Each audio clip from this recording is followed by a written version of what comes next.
What's going on, chat? See, what had happened was I sent Mars the link, and Mars sent Chill the link, and Chill sent Swiper the link. But somehow, Ticket got a hold of the link, and he messed it up. And I don't know what had happened, and that's why Big Ox not here. You see, like Big Ox here, but he not here. Y'all see? And so I just want to apologize on behalf of Big Ox and Ticket because somehow they big asses messed up the link. You know, it's something with like 6'9" people where they mess things up. But anyhow, speaking of 6'9" people, shout out to everybody that was drafted yesterday on the second day of the draft. And shout out to all my guys that's in here right now. Mm-hmm. In effect. What up? Mm-hmm. Live in effect. How you doing, Ron? You good, yo? Yeah, I'm all right. Okay. You sure? Positive. Okay. I just want to make sure. Mars Black, what's up, brother? I don't look healthy. Hello. You look, yeah, you do. You look healthy, Ron. I just want to make sure that you're good, brother. Just looking out for my brother.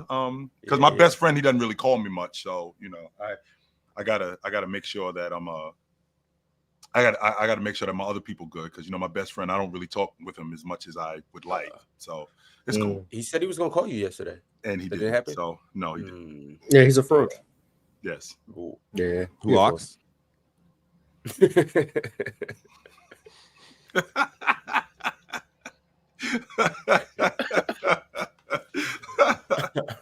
Yo, oh man. Yeah, we in effect. It's Friday. We had some news. Man, yes, we did. I'll tell y'all this right now, though.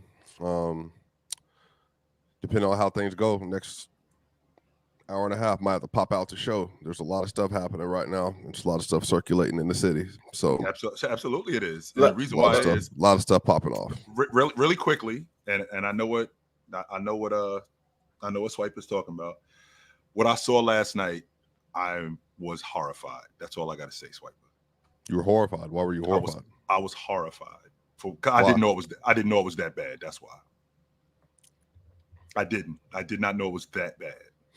And I can't, in good faith, and we're not doing the politics thing up here, guys. We're going to talk basketball. But as a card-carrying member of the Democratic Party, I can't, in good faith, continue with this. I can't. Sorry. Oh, you talking about that? No. You know, I was fired off tweets all last night, so I think everybody kind of know where I feel. Mars probably doesn't care about all of this, but yeah, for sure. Yes, not a 82-year-old, 78-year-old leading the promised land. So, Ron, if I'm 80 years old, I shouldn't be doing anything. If you're 78 years old, you shouldn't be doing nothing. I shouldn't be doing anything. If you took out a page in the New York Times about the Central Park Five and asked for 5 young men who were innocent to be, you know, executed, you probably should not be running for office. And then once they were found, once they were cleared of all charges, and you still maintain that position, you probably shouldn't be running for office. But you know, I ain't even doing that. I'm on the fact that I'm 80 and I shouldn't be doing nothing. Like in the words of the great Chris Rock, if you're 80 years old and you die getting hit by a car, that's being killed of old age. Because you shouldn't be crossing the street. You're 80. What are you doing? No, it doesn't make sense. It's pure nepotism. It's nepotism. It's the establishment is being white, being rich, and being in the fold. That's I'm a fan of nepotism. There's some people who don't appreciate nepotism. I'm one of those people who is a fan of nepotism. If you are in a position where you could put some people on, how are you not putting family on first? How are you not putting family on? And what's wrong with you? The Dallas Cowboys room looks really awful. That Jerry Jones situation they got with Steven and the rest of them is awful. I mean, that's terrible. It's still the family. It's still the family business, though. No, it ain't. This is not. This is a public. This is a public sports team. Meaning, I help pay for this stadium with my taxes. No, it is not.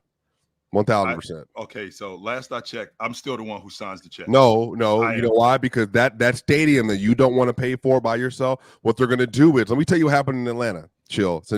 We had a conversation yesterday.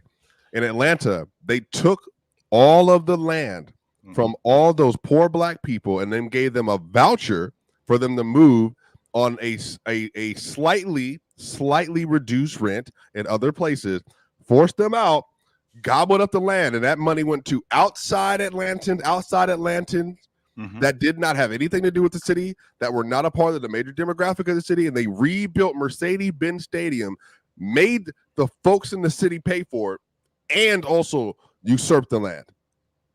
So that's the way stadiums work. So if you telling me that, I got something to say. If I come in there and I say I don't want Kirk Cousins as my starting quarterback, you best believe you took my house.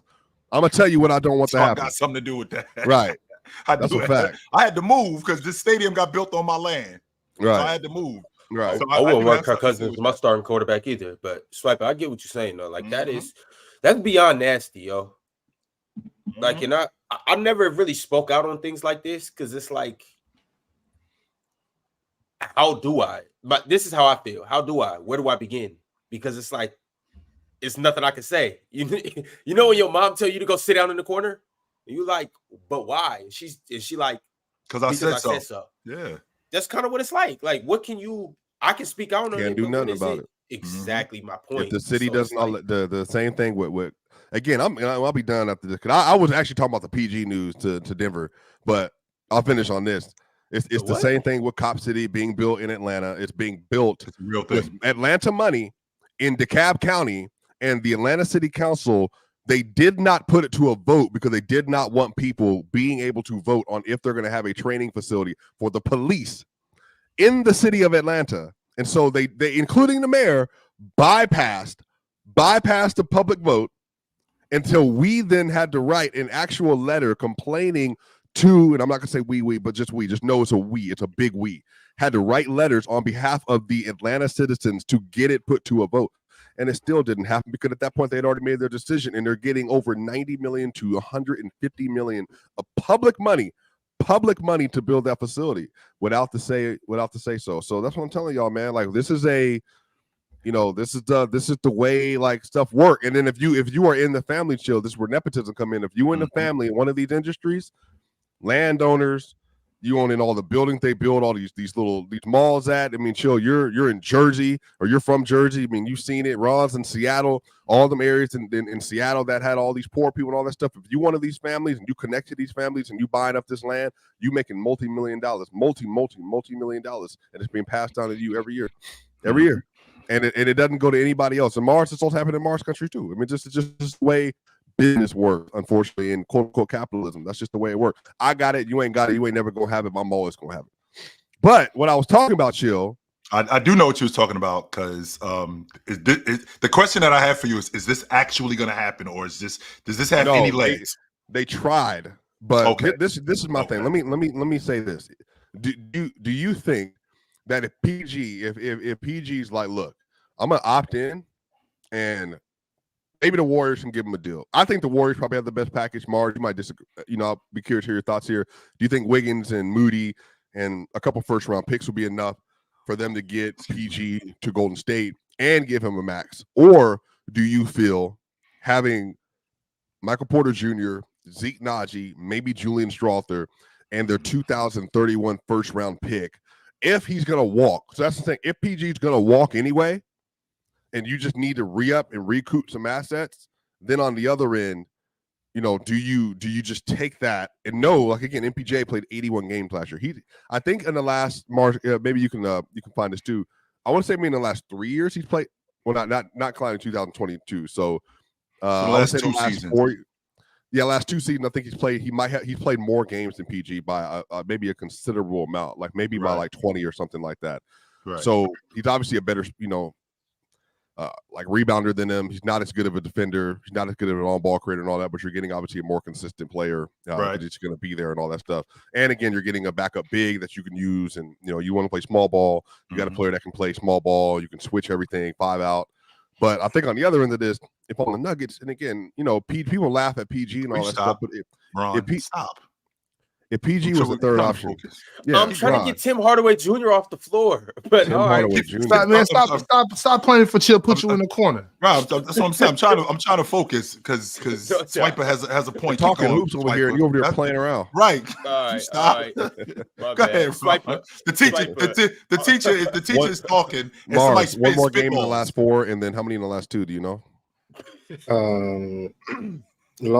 Actually, I was wrong. Last 4 years, Paul George has played 2 more games. Okay. It's 213 to MPJ. 215. Yeah, because of that 21-22 year. He played MPJ 9 core. games. Yeah, he played Yeah, 9 yeah. games. The last then 2 seasons, how many did MPJ's PG played play? 13 more. MPJ played 13 more. 143 to 130. And this is an injury. This is an injury-prone MPJ. Well, That's the outside of tag. that, That's the tag. Right. Yeah, outside of that 1 year, he hasn't really had like an injury year, but that was like a random back injury that he got in preseason that he tried to play on. But Was it random no swiper because he does have back issues. So he had so back what issues happened in was college. it was versus so he hurt it in preseason and then he came back in game 9 versus the Rockets. He went up for a dunk, but because he has he wears the guard, the what do you call it, the drop guard on his foot. It doesn't allow for him to jump like he normally should be able to. So when he went up, he literally pinched a nerve in his back that was separate from the other injuries that he had. And so once he went up, he literally lost a little bit of feelings in his legs and all that kind of stuff. And so then they gave him the surgery and then he came back. So immediately bro just got a bad back. yeah, That's I mean what I'm it's older. It's a 35-year-old back. Yeah, for sure. Yeah. So you got to get what you can get at him. But to your point, when you talk about Paul George, number one, we've already spoken about Paul George and his age, and he's getting older. Now, for him to get with Joker, does it fit? I do like it, but Oh my gosh, bro. Third option? I do. Yes, I do like it. 100% I do. The question is, one, what's it going to cost? 4th option on some nights. If we really talking about it, go ahead. Swiper, you really excited today. Swiper. I like Hold on, right quick, Swiper. How'd you feel about this PG? How'd you feel about PG going to the Sixers? I don't think we ever talked about this. That'd be cool. Tyrese Maxey. Yeah, That'd Tyrese. be I mean, cool. I think he would be the 3rd best player on that team. But Yeah, but I I'm like saying, Tyrese. How'd you feel about that whole dynamic? You thought that would It would be. I think it would be fine. I think the issue is Embiid. We know is not going to be healthy, even though Embiid's going to be an argument for best player in the world for at least however long he's playing. But the issue is PG going to be good enough come playoff time to give them a tertiary offensive option as a scorer? Tobias Harris, I like Tobias, but Tobias Harris did nothing for them in the playoffs. So if you slot PG in there and PG can at least, what's up? He did nothing for them ever, Swiping.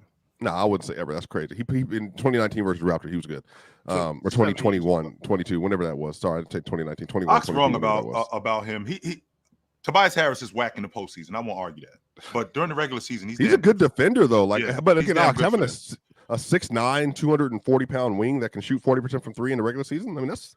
I just think Tobias should be better. I think Tobias is a good basketball player. I really do. I think he has all the skills, all the tools, the size.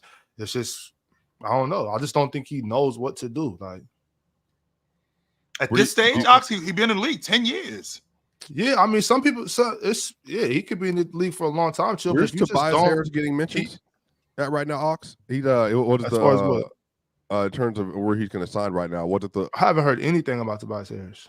I have. I think one of them might be the Clippers, if I remember correctly. But so back to the Clippers. But again, if Tobias was a 4th legitimate like spot up shooter, like a spot up shooter, good defender next to like, I don't know. I just don't. I mean, but again, but in the regular season, when Philly had their 5 on the court, they was cooking. Yeah. But where does PG fit better though to you? Philly or Denver? Denver, easy. But that's just because, to be honest with you, I like him in Denver. The question that I have is, 1, how much is it going to cost? 2, how is he going to hold up? Because again, we're talking about a dude who played this season. He played relatively well this season, made the All-Star team. Last year, not this season that just passed, but last year, you lost him again in the playoffs. And in order to sign him, I mean, the reason why you signing him is because you're trying to win it.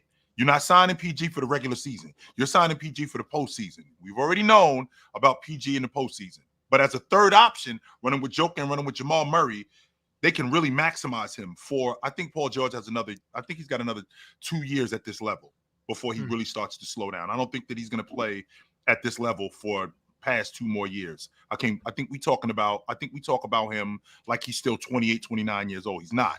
He's got a lot of miles on him. So the fact that 33-year-old PG though, he's going to be 34. He'll be 34 in a few weeks, I think. But no, actually, he'll be 35 next year in the playoffs.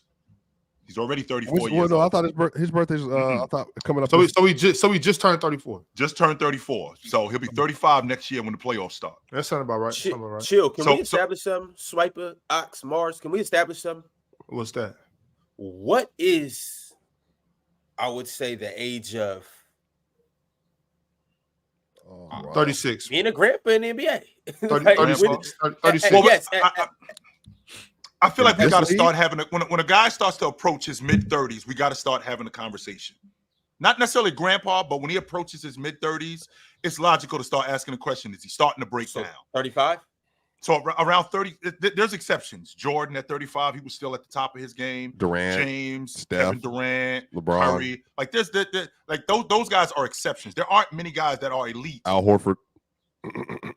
Al Horford at 35. I mean, that was 3 He years was ago. cold. He was cold at 35. He was in Philly. 35. Al hey, Horford was a monster. chill. I'm not arguing that. When CP3 was 34, he was. I think that was the 21 year. They was in the finals. They were in the NBA finals. I think that was the Suns year when he got fourth in the MVP race. Yes, sir. They were in the NBA finals. Look, I think if you're 30, I think 33 to 36, you can still get like some prime off. You might not be able to like do 82 game prime off, but you can get some prime numbers in there. You might not be apex 28, 29, but in this league now, with the way they're taking care of their bodies and the amount of money they're dedicating towards this, I personally think they would like. I think PG could give you 3 more years of like, damn, like PG is like a legit, but that's a third option though. Well, so spot up shooting. Go ahead. Sure.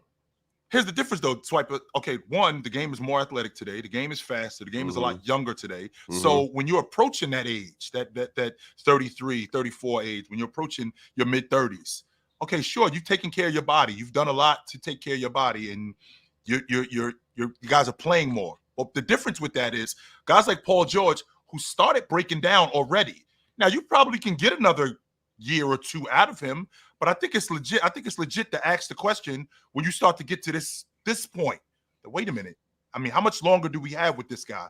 And we're so used to seeing Paul George playing at the level where he's playing above the rim. He's still a great one-on-one player, still super nice with the peel, can defend. We so used to seeing him play at that level as a youngster, but Paul George at this age right now, I mean, he's not a spring chicken anymore. He's 34 years old.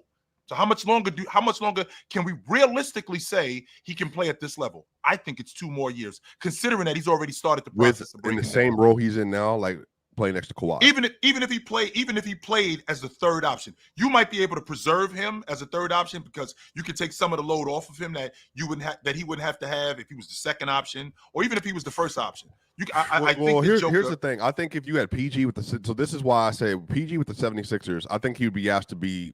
And everybody, you let me know. I think PG would be asked to be the main wing defender on the team. So too. I do. The main wing defender on the team. He probably, because Joel Embiid is going to be in and out of the lineup, is going to be asked to be the number 2 offense more consistently. But I think if he went to Denver, he would not be the main wing option because AG would be the main wing option. Christian Brown would even take responsibility away from him or whoever they have at that shooting guard position. And then on top of that, you said, nah, so KCP's gone. I think he opted out. I think in this situation, this is KCP out. This is PG coming in. I think this is the Nuggets replacing. Like, you know, I've been consistent about this. I think they should be trying to get AO from the Bulls. I think Chris Dunn on a taxpayer MLE would be ideal. And then I think sliding in PG there, I would be way. What y'all gonna do with AO? Swiper? Bro, AO would be incredulous. Next to Jamal Murray, it's a combo guard. You know what I mean? Hold on, incredulous. Yeah, like yes, it's one of my favorite words, bro. I'm not gonna lie. I probably use it. I like that. I like that. I like that. You like that word, Ox? Yeah, go ahead, Swiper. He's solid, bro. But think about it: 6'4" guard. He's like 24, I think, something like that. He's 6'4". He's a really good defender. He improved dramatically as an offensive player. This is a dude that can close lineups with you too, because again, it was part of AO being on the roster with the Bulls while they had the #1 clutch defense in the NBA this last year. I mean, he just does so much, like as a guard, and like I think his ability to even penetrate at times, be a spot up shooter. Again, AO's developed. He has room to grow. Sure. I just don't think the Bulls are going to use him. So chill. I'm over here like, if I'm a team, look, what do you want? Like for real? Like what do you want for him? I'm on record saying that the Bulls, there should be a fire sale, 100%, because they have no idea what they're doing with any of them dudes, none whatsoever. The fact that you now have gotten. Then that you got Giddey, right? In addition to getting Giddey, you drafted the big fella Mateus, and now you have Kobe White. Okay, we got a foundation. The rest of them dudes, you have no idea what you're doing with them. It's time to move on from DeMar DeRozan. It's time to move on from Zach LaVine. Ayo, first of all, you stole Ayo. That's the Big Ten Player of the Year. He was first team All-American coming out of college. He was a second-round pick. You stole him. So the fact that you stole him and you're still not using him correctly, and it's a testament to what the Chicago Bulls are doing. But back to your point about Paul George, I think he's going to be asked to do more in Philadelphia. And the fact that he's going to be asked to do more, I think that that's going to run him down even more. See, if Joel Embiid played, if I could get 70 games out of Joel Embiid, if I could get 65, 70 games out of Joel Embiid, and I could preserve Paul George a little bit less, I mean, I could preserve him a little bit more off the strength that he wouldn't have to do nearly as much because Joel Embiid defensively, he could help him out. Scoring, he could also do that. So the fact that Joel Embiid's going to be in and out of the lineup, Maxey is still turning into who he's turning into. And now Paul George being the basically primary wing defender, he's going to be the guy that they're going to look to when things get slow. He's going to be the guy that they look to when they can't defend on the wing. So now what that's going to do is that's going to very much put more years on Paul George's life. So a guy who's already breaking down, it's not that I don't think it fits. I just think that he would break down a little sooner playing with Philadelphia. Yeah, definitely. I definitely agree with y'all on that. I think he'll have way less responsibility in Denver. And like I said before, Chill, when it comes to a guy like Paul George, any of those guys, Paul George, Russ, James Harden, Chris Paul, any of those guys, I'm talking about unashamedly. I'm going where the ring is. And so if I'm Paul George, no shame whatsoever. If I'm Paul George, I'm going to Denver for a pay cut. Like, so how much money do I gotta take to come be on that squad? And that's what I would do. Does Paul George, he gets on his Denver crew, because you still got to show up that bench too, Swiper. Does Paul George push you guys over the top? So right now they're, I think, 1.4 million below the tax line. So they're not even in the first apron right now. They're below the tax line. But that's just because they haven't fully signed like Blacko and all that. Right. So what will happen is I think they trade for PG. They'll probably have to give something like, I think Julian Strother up, one of those things. But I think if I'm them, I mean, I'll see what the legs are like on Amir Coffey.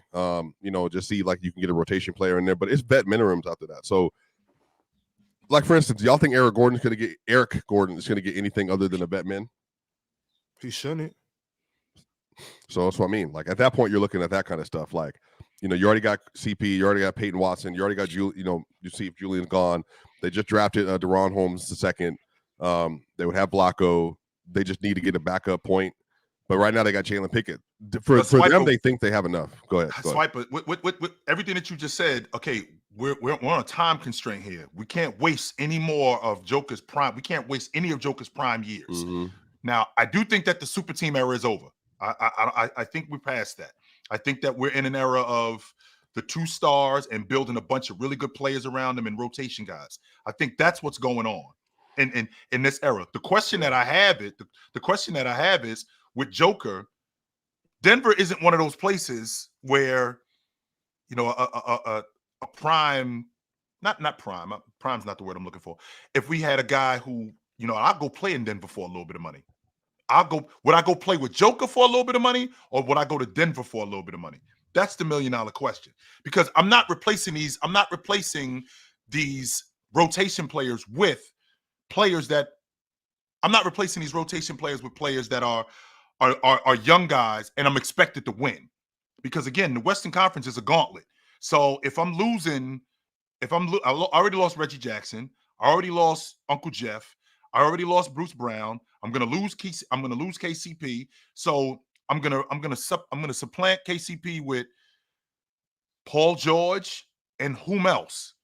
Well, chill. The thing about that is, they're gonna have to go get other players. Of course, they're going to. Right. They'll figure out a way. But my thing is, now y'all correct me if I'm wrong, please. I do that because Paul George clears all those guys you just talked about. The guys they've lost, or they pale in comparison to Paul George. Like especially in this, the guys that was KCP, KCP, Bruce Brown, those guys. Individually, he does. He don't pale in comparison to them as a whole. And that's what I'm thinking about. Yes, he does. No. But I'm saying they've been. they didn't just lose Bruce Brown, right? They lost him already. They lost him last year. He wasn't on. So I'm talking about they lost Bruce, right? Okay, so he's gone. So now they lose KCP. Now he's gone. They're gonna get other players to come fill in. But I'm saying the fact that you fill them in and fill them in alongside Paul George, his value is much more, especially in this role, than KCP's and Bruce Brown's. So with you know what I'm saying? So if they're replaced with 3 players and one of those 3 players is Paul George, then this is so the Denver. This is the best team Denver's had in this past 4 seasons. Big Ox, can I run a scenario by you right quick? Please do. Now, believe you me, these players that I'm about to run off to you, they're not Paul George either. But I just want to give you a quick scenario of how I've seen this transpire before. And this is where I see Denver going. When Paul George was doing something else. Go ahead. And Mars, I would like for you to chime in with this as well. Mars, are you okay? You good today? Mm-hmm. That do-rag's not too tight? All right, just make it. Wait, we're not talking about MPJ and KCP, right? I was talking about Bruce Brown and KCP. Is MPJ involved in this too? No, I'm assuming so. No, he's not. So that to get traded. If MPJ is involved in this too, then I lie. I just lie. First of all, why would we? First of all, Paul George is a free agent. Why are we trading? So it wouldn't have to be a sign and trade. Yeah, why are we trading him? He's a free agent. He comes off the books. Do they have the money to keep MPJ? That's the question. How much is that? That's why I asked earlier. Like, what is this going to cost? Right. George. That's why I was asking. If they keep MPJ, no. So he goes in. No. It would AG be the one that stays. Okay, so MPJ goes. Oh, so MPJ would have to go too. Yeah, he would have to go. Yeah. So this is what I'm saying. I don't know. I just came in. It's very similar to, and once again, I know Paul George isn't. None of these players are as good as Paul George, but it's very similar to the Lakers after they won their championship and let all of those guys walk.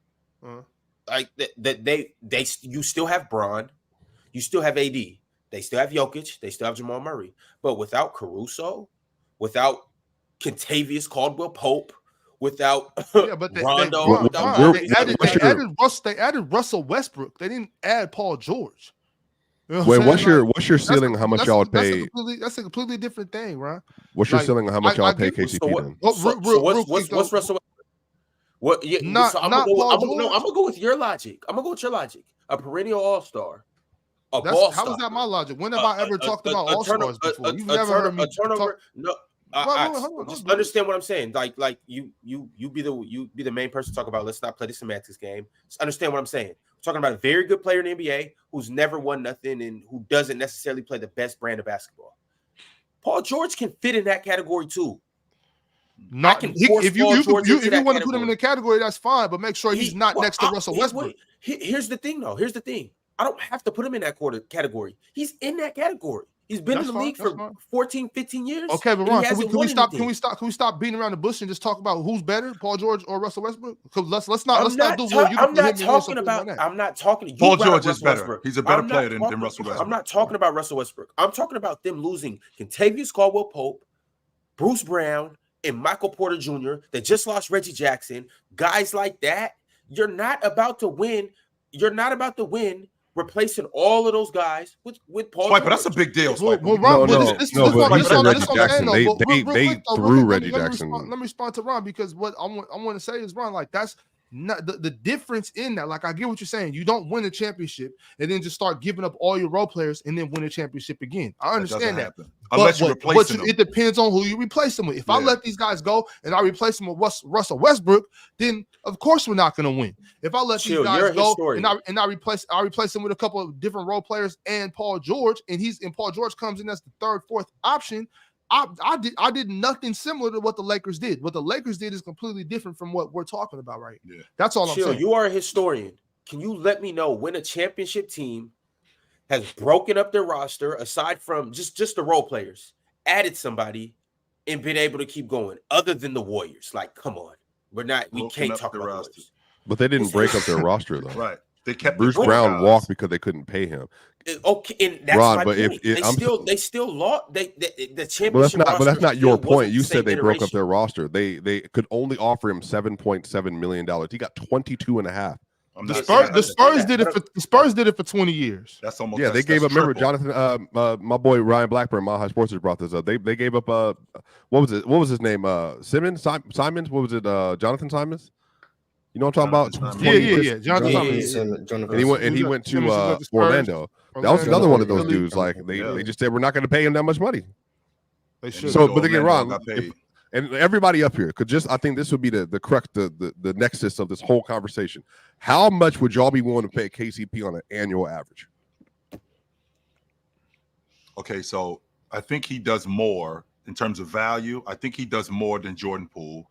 I think he does more than a guy. I think he does more than a guy like Tyler Hero, and them dudes on the books for like $30 million.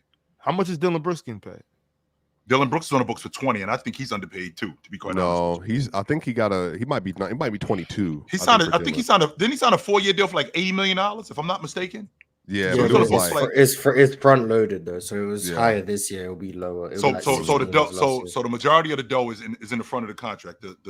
Okay, so it's front loaded. Okay, so I think KCP is definitely worth more than $25 million a season. More than 25 for a 10. He's 31. For a 10 points per game player. Again, right. I'm just building. I love KCP. I'm just building his.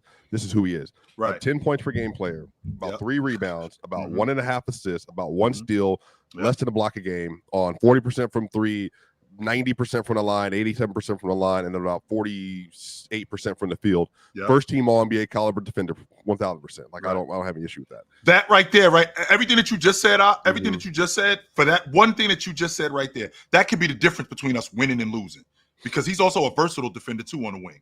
Now, is he Alex Caruso? Mil. Is he Alex Caruso? No, he's not. Is he Lou Dort? Alex Caruso making no. I don't think his extension is going to be 478. I think his extension he's eligible for will be 4 for 78, for 4 for 80, and that's Caruso and that for me even is great. Like remember Caruso was making what was it, 9, y'all? Was it 9 a year? I think so. They let him walk out the front door. Swiper. Caruso's worth every single penny of that. Yeah, especially in OKC. But 20 is about what I would pay for a very specific archetype of player, though. I'm not going way over. But I'm thinking about guys like I'm thinking about the value of in today's game. I'm thinking about the value of Tyler Hero. I'm thinking about the value of Jordan Poole. Okay, sure, you shoot the long ball. KCP shoots the long ball too. But the other stuff that he brings, his ability to defend, his ability to switch, especially on championship units, especially on playoff units. When he's on teams like that, I feel like you're getting a value. If you paid him 20 to 25 million, I think that you got him on the cheap. So he'd be making more money than Aaron Gordon at this point. Well, that's only because Aaron Gordon hasn't been re-upped yet. Aaron Gordon's he's going to get about 30. Absolutely. I think Aaron Gordon is definitely more valuable. So that's what I'm saying. So now you got to Jokic is getting a 270 at 5. And then his next deal, I think Jokic 2 years from now, his next deal is probably going to be 5 around 375, right? So like this is where they're headed, because that's where the cap is headed. Jokic is at full super duper max. Jamal just got 4 years, 209. MPJ's at a max contract roughly. He's going to be on for the next 3 ye's, and then you're going to have AG's going to re-up, and then KCP. So everyone in your starting line is going to be making at least $25 million. That's the difference, though. But you know what this is, Swiper? This is not pro baseball. This is not pro. You're not winning on the cheap in the NBA. You are not winning on the cheap. You're going to have to pay for guys. Now, some teams overpay. Not only do they overpay, they go way over the cap, and they realize that we made a mistake. Warriors are an example of that. Oklahoma City was an example of that in 2019, where I think they had the highest salary cap in NBA history, something like that, where they had the highest salary in NBA history. But with that being said, you're going to have to pay to win. Now, I don't want to overpay for KCP where I'm going to 30, 35 million. No, I'm not going that far for him. No, because I don't think he's OG. I don't think he's Mikal Bridges. I don't think he's that good. No. Well, who's in the same tier as KCP as a player then for you? I think that's where the barometer probably should be. I think he is, again, a tier 1 defender for a wing. But then Jaden McDaniels, what did Jaden deal? What was it, 5 years, 135? Isn't Jaden still on his Rook deal? No, he just signed. Not like he just so they just inked him. A player that's in KCP's range. Devin Vassell's getting 35 a year. Is that what it is? 35. Wow. 35? Can't 35? Has he signed an extension? He did. It's tricky with KCP because KCP is older. At 31 years old, like I at 31 years old, I can't put him in the same tier with guys like Dylan Brooks. Devin Vassell's getting 27. 27. Okay, Okay, 27 so Devin million. Vassell's getting 27 at 22 years old, 23, 24? Somewhere around Right. 22, yeah. Okay. He's He's paying for 20, potential. 23. He's 23. He's 23. Desmond Bain is getting is he getting hold on. Jaren Jackson Jr. I think is getting $25 million a year, I believe. I'm certain. Yes. And he's a DPOY, Right. and he is a legitimate offensive force, like a 20 and 10 guy, like legit with some playmaking chops. 20 and 7. Yeah, 20. Yeah, whatever. You know, so I'm saying that's about what the money is. He's on a very team friendly deal, but I think now because of the new CBA agreement, you have to decide if you're a GM and Ron, Ox, Marge, or GM, you have to decide. Are you willing to commit basically your entire salary cap to your starters? And then on the other end, what do you then want to do with your bench? You know what I mean? Like, what do you want to do to fill out the rest of the roster? So that's what Booth's doing. Booth had 6 rookie contracts on the roster. I think that's the problem. Hasn't that been the case with y'all as of now, though? Well, it gets worse with PG. Not just with them, Ron. I mean, haven't we seen that over the course, even during the super team era, where we've seen like the contracts front loaded with the starters, and then you get a bunch of pieces in the end who, I'll come play in Golden State for a little bit of money. I'll come play in Toronto for a little bit of money. I'll come play in Miami for a little bit of money. Off the strength that we're going to win. Denver's a little bit of a trickier situation. One, Joker is a guy who can attract other people because, sure, Joker is that kind of player where you look at Joker and go, yo, I'll go play with Joker for a year or 2 years, and I can really get paid if we win. But it's Denver. Well, that's what I will say. Everybody who's come through Denver has been getting buckets of money. Right. Like Bruce Brown got $45 million. KCP is about to be paid, it looks like by the Magic, $25 a year to $23 a year. I think Denver could resign him at 21. And then on the other end, even Reggie Jackson got $5 million a year. Reggie Jackson at 33 years old. So, like, you're obviously getting money, bro, but I'm just saying, man, like, that's just such a tough deal because now you look at the Celtics. The Celtics have Jason Tatum. He's going to get $330 or whatever the deal is going to be next year. We got time with that, though. See, the thing, we do but have time. But build off the rest of the roster, though. Jason's getting $330. JB's getting $308 or whatever else it is. KP just got money. I don't know. Remember what his deal was exactly. KP, Drew just got a deal. It was a $45 million extension. 45 mil? Something like that. It was like a $45 million extension. A year? No, not a season. 2 years. Yeah, it was 45 for 2 for like KP? That. Something like that. I'll tell you right now, Swipe. Is that what it was? It was something like that. It wasn't crazy. I know it wasn't crazy. I'm not paying. Are you paying KCP more than you paying KP? It just depends on the situation. It depends on where I'm at. You know what I'm saying? Like, it depends on what we need. Like, Right. that's what I was waiting for y'all to finish this up because I wanted to take a step back to what you just you just talked over. I didn't even know that Orlando was where KCP was probably going to end up. Porzingis has been making 27 million since 2020. Yep. He came with his rookie deal. Has been making what does that look like for Orlando? I like KCP in Orlando. But where would he? So would that be Suggs at the PG then? You think? Yeah. I mean, Suggs, KCP. If they're gonna play together, anytime they're together, yeah, Suggs bringing the ball up. So wait, Suggs, KCP, Franz, Paolo, and then Wendell Carter Jr., and then Jonathan Isaac off the bench, Anthony Black off the bench, and Cole's not coming back. I don't think. Gary Harris. Bro, who can't play defense on their team?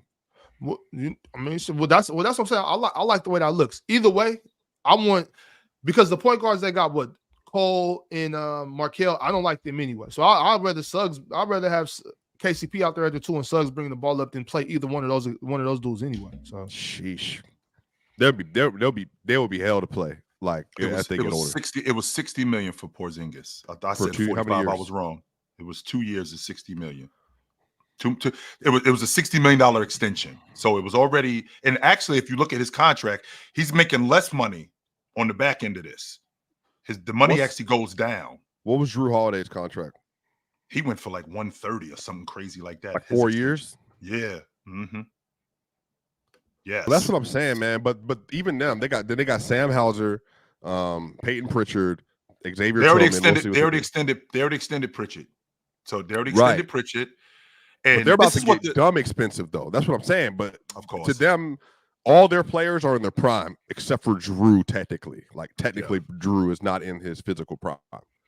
Well, he's on the other side of it. He's still got some years left. But very much, I think he's the same age as Paul George, if I'm not mistaken. Him and Paul George, I think they're the same age. But with that being said, it's the NBA, man. You're not winning on the cheap in the NBA. And when you have some wiggle room, like what the Boston Celtics have right now, what the Oklahoma City Thunder have right now, when they got a bunch of guys on rook deals, you got to capitalize on it, because eventually these contracts are going to run out and you got to pay these guys. And when you got to pay these guys, it gets really expensive, and it gets really expensive really fast.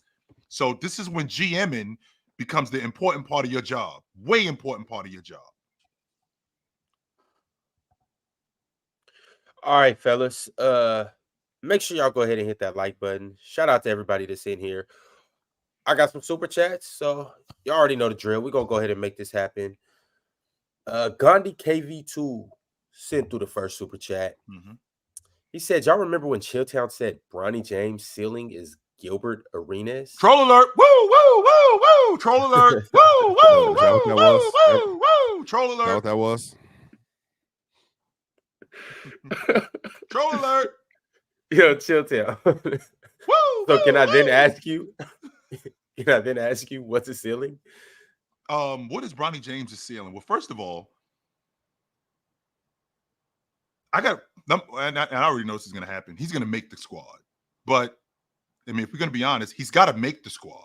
So I think that the guy that I was talking about. It was Pat Beverly, Davion Mitchell were the guys that I was thinking about, and Drew Holiday, guys like that I was thinking about with Bronny James. And people talked about, Pat Beverly. Pat Beverly played 12 years in the NBA. Been on the All-League defensive team. Not only been on the All-League defensive team, been a starter on playoff teams. So if I'm going to get, for a second-round pick, if I'm going to get a guy who becomes an All-League defender, who can be a starter on a playoff team and play 12 years, I'm definitely taking that. I'll take that every day and twice on Sunday. No doubt. 100% I will. Yeah, I was comparing him to a guy like Avery Bradley, thinking he could get like that. But I thought he was taller than that. I thought Bronny was like 6'4". I thought he was too, Ox. He's not that big. It's that he got a 6'7" wingspan though, which helps. Yeah, which is good. And he's super explosive. He is super explosive. A W nepotism. Y'all know where I stand. Man. W Ox. W nepotism. I ain't mad. Especially it was the 55th pick, man. It ain't hurt nobody. It was a 55th pick. If they hurt Justin Edwards, man. Justin Edwards was meant to get drafted. If he would have been, if they would have got him with that 17 pick, all right. But it was the 55th. So man. that discussion was nasty. LeBron and Bronny do their thing, man. I love to see that. That's a beautiful thing. I want to see LeBron James on the court with Bronny James Jr. That's what I want to see. I don't care how anybody feel about Bron. I don't care if y'all think he's the GOAT or not. I wouldn't care if it was Bron. I wouldn't care if it was any random player. I don't care who it is. Any player. If Al Horford had a son, I want to see him on the court with him. If Udonis Haslam had a son that was dope, I would have loved to see him play with his son before he retired. You're going too far. You're going too far. I'm not going too far. See, I'm talking about father and son on the hoop court together. It wouldn't matter who you are. I want to see that. Like that's so if we're doing that, okay. So the Lakers at number 17, they get the guy who they didn't even think was going to be there at 17. So they get him. I think he's the best player in the SEC. You bag him. Then at the number 55 pick, you get the guy who's going to get your best player to sign an extension for 3 more years. By show of hands, who's doing that? 3? I'm doing it. Both hands. I'm doing it. Everybody, every hand I got up in I'm the air. doing that. And for the record, this is more of a, in the words of Mars, this is a low risk, high reward. Let's just say, for the sake of argument, Bronny doesn't work out, and in 2 years, he's out the league. You still got your guy at 17. You still were able to ink James for another 2 more years. And for the record, if I'm not mistaken, Senjai Christian, Katie Lalane, Marcus Page, Nigel Williams, Arondos, Kabuka, Kyle Guy, Jay Scrub, Aaron Williams, Guy Santos, Isaiah Wong. Why are these guys significant? All of these guys in the last decade, that's as far as back as I went, Ron, all of these guys were the 55th pick. You don't care about none of these dudes. Wiggins is good. Wiggins is the guy that's in Oklahoma City that's still getting some run.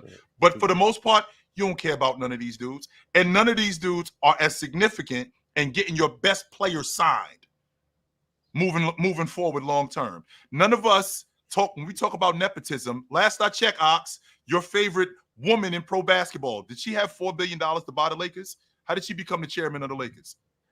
My favorite woman in basketball is Asia Wilson. I'm sorry, your favorite executive in basketball. Let me rephrase that. Let me rephrase that, Ox. But chill, you're 100% right.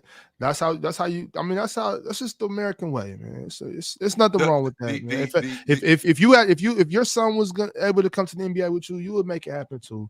Who's not doing that, Ox? And if you don't, people say I'm hearing a lot of crazy things. Chill. People are saying, oh, a real man wouldn't do that.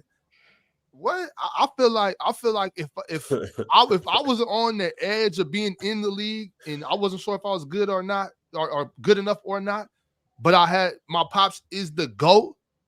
Yo, pops, if you don't give me a shot, you don't even gotta ask him to get you a shot. He's gonna tell you he's doing that. Everybody wish they pops could pull a couple strings and get him a tryout, at least. You know what I'm saying? So like that's crazy. Ron, I don't know if you remember this, but J.R. Smith was the 6th man of the year. I believe it was 2013, if I'm not mistaken. His brother signed a contract with the Knicks. He was not a professional basketball player. Mm-hmm. They paid him $500,000. $500,000 they paid him. He didn't play a minute with the Knicks, by the way. Not 1 minute did he play with the Knicks. So I'm pretty sure Doc Rivers has some say-so on getting his son on the Clippers. I'm 100% confident that the Orlando Magic, they might not have. It wasn't to the effect of James, but I'm sure they went to France like, yo, we interested in taking your brother. How you feel about that? I'm sure he was like, hell yes, do that. Do the Milwaukee Bucks win the NBA championship without Giannis in 2021? That only happens because Giannis is still on the crew because he was able to get his brother on the crew. That's why he's there. That's part of it. That's 100% part of it. I got no problem with nepotism. If you are in a position as a family member to do something for your family and you're not doing it, what's wrong with you? We got to check you. That's my question to you. Why are you not? If I'm in the NBA and I've been in the NBA for 8 or 9 years, and my brother is a baller, he might not be as good as everybody think he is, but if I could get him on, I'm 100% doing that. 100% I'm doing that. And on top of that, what from the business aspect of this, what is it gonna mean for the Lakers moving forward? Like, what kind of money are we talking about with these guys?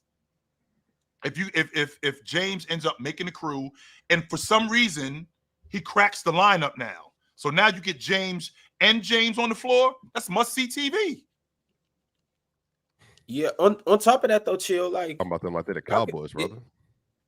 Y'all can say what y'all want to, like for the 55th pick. I'm talking about all nepotism aside, everything aside. We're just talking strictly basketball. I don't think Bronny's a bad pick at number 55. I'll be forced to agree with you, Ron. I'll be forced to agree with you. Do you think is there any such thing as a bad pick at 55? When has anyone been taken at 55 and it's like, oh, that's a terrible pick? Right? We've never spoke about 55th pick. What I'm saying yesterday, Mars, Bronny James Jr. What are you doing picking him at 55? That's what like if his name was Michael Stevens, no one would care. Like, there's no such thing as a bad 55th pick. Like, the guy who got drafted last yesterday, no disrespect to him, I don't know who he is. And you don't care, Mars. Yeah, 3 years from now, if he's not in the league, no one's gonna be like, what a wasted pick at 58. Like, no one's ever spoke about second round. although look, okay, last year had a money Bates. He got a lot of talk. Wait though, Mars. But It like has generally been- speaking, no one talks about a 55th pick. I mean, like for instance, so I'm from Seattle, so you know, like I grew up playing with Isaiah Thomas.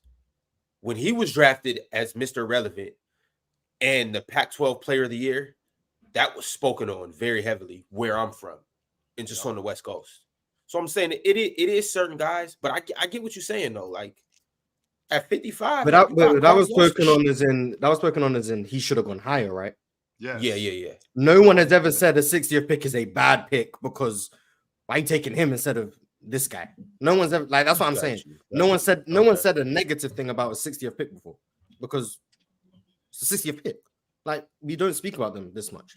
So like if he's out the league in 3 years, so the 54th pick might be out the league in 3 years. No one's gonna talk about him. Shit, the fifth and fourth pick might be out the league. By the way, Miles, I think Aaron Wiggins, Aaron Wiggins, he's the only one of those guys that I talked about. He's the only one of those guys that's still in the league. All them other dudes is gone. No, Grease Santos was on the Warriors. I don't know if they re-in him up, but I don't Grease remember Santos on the him Warriors. at all. I don't. He was getting some run mid-season. I don't think he closed the year with them, like playing, but he was getting some run this year. I think he played 23 games total. Yo, Ryan, you said which I've seen him IT, old head? I seen him out there. I mean, both ITs is from Seattle, so you know we really stack like that. On top of that, man, shout out Matisse Thybulle and Mars. What's up, boy that went to Virginia?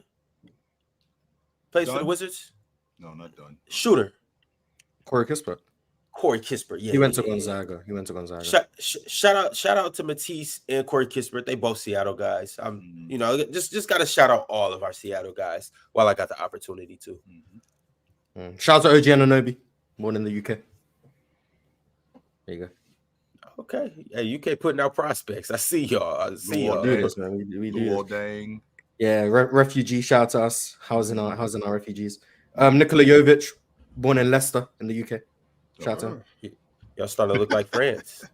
Ben Gordon, 6th man of the year. Born in England.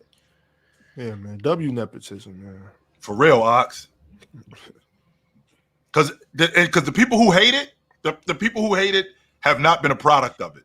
That's the only reason why they hate it. Because if you have somebody in your family that puts you on, you'll be the first one in line. No. Yes, you would be. That's not true. That's not true. That's 100% not why. it is. That's not why most of us don't like nepotism. Because nepotism Why? is tradition. I'm not against us tradition. Yeah, I'm not going on a soliloquy with that. You know why? But I'm saying like that there are obviously good examples of nepotism. For sure. I mean, well, you know why? I'm not done talking, Ox. Look at Deion Sanders and Shador. That's an example of nepotism. Look, it worked out. What's wrong with Shador's cold. Yes, it is. He's the top 5 quarterback, top 3. Not Shiloh too, though. Let's not just stop at Shador. Good safety. Yeah, so that's what I'm saying though. Like when you allow yourself to be tricked generation after generation, it's like at some point you got to realize the faults in your ways. Like I've said this all the time. People say don't do business with family. The reason they say that is because the higher ups, the elites or the powers that be trickle that type of nonsense down so that you don't do business with family. You're supposed to do business with family. If you can't do business with family, then you're not gonna build that generational wealth. You're not gonna build that money together. You're supposed to do those types of things. Nepotism is the way to build. Now, obviously, like I say, it's if you're not worthy of this position, if you're not qualified for this position, if you're not competent, then I'm not with that. I'm with nepotism. If you're hiring, if my nephew and somebody else and they're both qualified, I'm hiring my nephew. You know what I'm saying? That's how you're supposed to do it. But you like if he's qualified and my nephew's not, then damn the hell with nepotism. I'm hiring him because we're supposed to do it the right way. We have been tricked for generation after generation. Oh, don't do business with family. You know that never works out. Man, it always works out. If y'all serious about business. How many family businesses are there, Ox? Come on, man. What imagine if the Waltons didn't do business with family. And I'm talking about Sam Walton. You know what I'm saying? Like, imagine if they didn't do business with family. Imagine if Dr. Bus didn't do business with family. Yeah, whatever, man. No, they shouldn't. They got a terrible history, so they should not be doing business with their family. But no, I feel you. I understand conceptually. Conceptually, I agree with you, Ox. In practicality, I don't agree with you, but conceptually, I agree with you. Me and you, brothers, when I get on, you on, bro. That's a fact. I eat, you eat. So swipe. Yo, Chet. Why does brother ain't 8 72 hours? I'm out here starving. Look at me. Look at him. Can't even. Well, I can't breathe. This is skinny side and see ox in centuries. I ain't never seen ox. Both of y'all. Yeah. That's because I've been back on my feet, Ryan. Hey, about 3 weeks. Well, you better stay away from the rim. Look, and look and chill. That's what I'm telling. And somebody brought it up in the chat. I'm telling you, from Seneca Falls in New York to Mississippi to Tulsa, Oklahoma. Every time we do it, it get blown up. So that's what I'm saying. Like the rules ain't the same. It's just the rules are just not the same. It's just unequivocally, it's just not the same. Now, I do understand your point, Swiper. That doesn't negate that family businesses are thriving. Don't get me wrong. I do think that it's foul when my business gets blown up because you don't like the fact that I put my people on Philadelphia. And they all look like New me. Orleans, Hurricane Katrina. You know what they did? They came in there with blood covenants and try to X out people that lived in the community after the hurricane and said, if you are not related to us by blood, you cannot move back in the neighborhood. They literally had to get the government involved. That's what I'm telling y'all, man. Like, you know what I mean? I get it, but Ox, 1,000%. I'm not here to say that shit isn't happening. I know where we at. It's America, but a lot of times we allow ourselves to be victimized. You know what I'm saying? So, I ain't trying to get into that with you. We could do that on another stream some other time. But I do feel like a lot of times a lot of time I'm with that. You know what I'm saying? I'm always down to have a good conversation about anything. My thing is that a lot of times we do allow ourselves to get knocked off our pivot, though. You know what I'm saying? And that's first things first. If we hold ourselves accountable and work together, you know what I'm saying, and be prepared for these types of things because we know it's coming, then we'd do better off. This is a black-owned platform right here. You know, so we should never have no beef with each other neither. Business is business. I got beef with you because that's my best friend. You don't never call me. I have zero beef with any. How about that? I got beef with my best friend. I do. I got beef with my best friend. Yes, I do. Because I haven't spoken to him in 3 days. He don't care about me, but he said he's my best friend. Chill. I called somebody your age last night about things that happened last night. He say he care about me. If I knew you were engaged at all, I would have called you and said, "Chill. What you think about what happened last night?" But you know, I ain't want to bother you with that. He don't care about me. He says he's my best friend. He doesn't care about me at all. Hey, Ron, I'm sorry. I'm just a little animated because my best friend, I haven't spoken to him. He says he's my best friend and he never calls me. He don't care about me. He don't check on me. Yeah, let's get into this NBA action, man. You're trolling. Chill. That's messed up, man. It is, yo. It is. It is. And y'all seen it's crazy that Swiper doing that to you because you seen how Low was doing that to Swiper and Swiper didn't like it. He hated doing it. What? Doing he what? Hated it. He hated it, in fact. Doing what? Come on, Swiper. Hey, treat others how you want to be treated. That's the golden rule, bro. Anyway, I'm sorry, Ron. Where were we? I got a couple super chats I'm about to get into, but y'all know what time it is. It's Hall of Fame Friday. So we got some people that's finna come join the party. Y'all brace yourselves. Chat, I heard somebody got some smoke. Hey, chat. A lot of this is predicated on you guys because these Hall of Famers, they represent y'all. Chat's getting cooked today. We'll see how this goes. But as for these super chats, my man DSG Piccolo tapped in. He said, confused on why my Blazers kept trading their pick. I assume it was because Tyler Smith got drafted the pick before. Good pick by the Bucks. Also, congrats to the Mavs for getting Tim Hardaway Jr. off the floor. For Quentin Grunt. Get all the way up. Get him off the floor. Get Tim Hardaway off the floor. He killed. But since Tim Hardaway's not here, shout out my man Kendall Daniels in the house, man. What's up? What up? That's Rob Dillingham, the way he came in here and cooked chill that one day. That ain't Tim Hardaway. Yeah. Nah, it's he calling me Tim Hardaway. Kicking me off the floor. Hey, I do want to say, chill, congratulations. You feel me? Your guy, y'all got it done. They did get it done. Yes, they did. They did get it done. I ain't got to say congratulations. Giving him credit for that. It's crazy. Well, I'm not giving Tatum credit. I'm just saying congratulations to Chill. Who they beat, Mars? Never mind. Nobody. Mars, you laughed at me when I said we would get Matas at 11, and we did. Yeah, I didn't think he was gonna fall that far. Hey, shout out to you. I said it yesterday. I think you guys won the draft. Well, one of the winners of the draft. Yeah, I think you guys had a great draft. We did. We got a future All-Star for sure. Kendall, your legend is like obviously you had a legendary first time performance, but you calling that out, that was epic. What? He's from Chicago. It was written all over it. Literally from Chicago? Nah, yeah. He's not literally from the city of Chicago, but he's from the area. He's close to the area. Okay, he's from the area. Yeah, he wanted them. For sure. I just ain't think I thought he was too good to fall to 11. It wasn't about true. Yeah, so that's why you guys getting him was crazy. Have you guys seen an interview from Matas? Yes. He's going to be a good player. You can just tell by how he's talking in the interviews and how he's ready. I can just tell that he's going to be. I was straight when I heard him say that Richard Shea don't want nothing to do with him. I was straight when I heard that. And when I heard him say that, I was like, okay. Did you hear? I don't know if you ever seen the interview. He was on an interview and he was talking about how he was the #1 pick. He was the best player in the country until last season, and he had that shooting dip. Like he knows that he's the best player, and I like that about him. Right. I like that he knows that the rest of them guys. I don't think the rest of them guys can mess with him. In my opinion, I feel Who's the best player? Buzelis. Matas. In the draft, he is the best player. You think he's the best player? He had one down year and he fell to 11. Before he went to the G League, he was the #1 player in his class the whole time. That is true. That is true. Yeah. So if you're the #1 ranked high school player in the country, I'm going to think you're the best player. You might have a down. He didn't go to college. He didn't go play against people his age. He went to go play against grown men. So of course he's going to look worse. Well, hold on, though, Kendall. I do got to say this. First off, I agree with you. but I'm glad you said it before I said it, because Kendall, if I said it, I'd be in here getting jumped right now. But what I do want to say is a lot of #1 players in high school don't necessarily pan out. A lot of them. I think we can go down. I think we can go down damn near every year. And the #1 player in high school, aside from what you could say, LeBron James, maybe Zion Williamson. Zion was the #1. Zion was number 3. Zion was number 3 in that Duke RJ It was RJ and Cam. RJ and Cam were the biggest.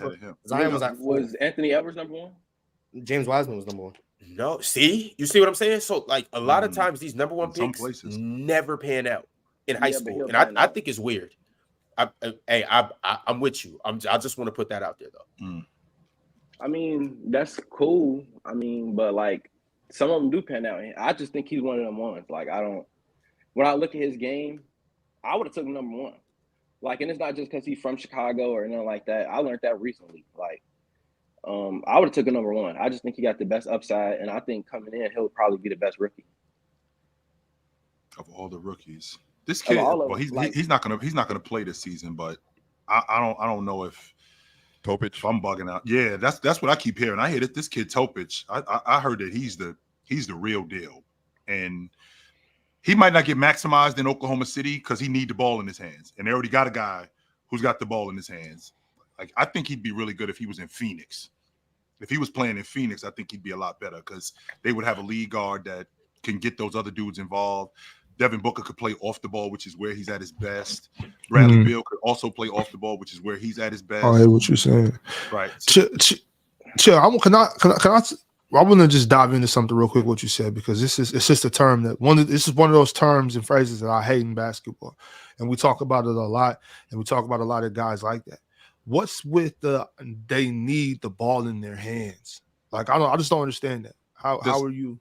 How is that you just have to have the ball in your hands to be productive? There's guys who aren't productive without the ball in their hands, playing off the ball, screening, coming off screens. They're not as good passing the ball without having the ball in their hands regularly. I can't make the right reads unless I got the ball in my hands regularly. I can't I can't score the basketball coming off screens like I would if I was bringing the ball up. I can't. So when they're off the ball, Chill, are they more like standing stagnant? These guys aren't having any like no ball, no off ball movement, no setting off ball screens, cutting to open spots, getting deeper in corners. None of that. There's nothing from me. Is that what you're saying? Like, these guys don't do anything when they don't have the ball in their hands? It's not that they can't do anything. It's just that they're so used to playing with the ball in their hands that they now you got to get acclimated to playing off the ball. That kind of screws their game up completely because I'm so used to being with the ball. I'm so used to getting shots for this guy. I'm so used to creating offense, not just for myself, but for other people. I'm so used to getting downhill. I'm so used to, my game is predicated offensively with me having the ball in my hands. If I don't have the ball in my hands, I'm not nearly as effective. Guys like Magic, James, Carmelo Anthony, guys like that, it's hard to play without the ball in my hands as opposed to guys who are really good off the ball. KD is great off the ball. KD is a damn good off-the-ball player. But the difference with KD is he played with a point guard who knew where to get him. I don't think we give Russell Westbrook nearly as much credit as we should have of learning how to play with KD.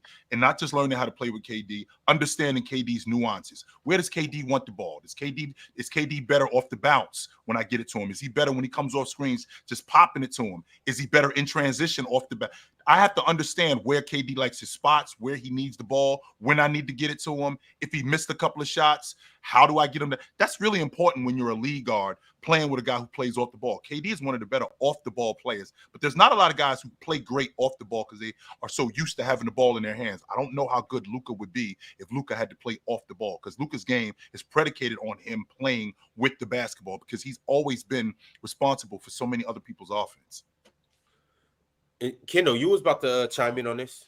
What was you gonna say?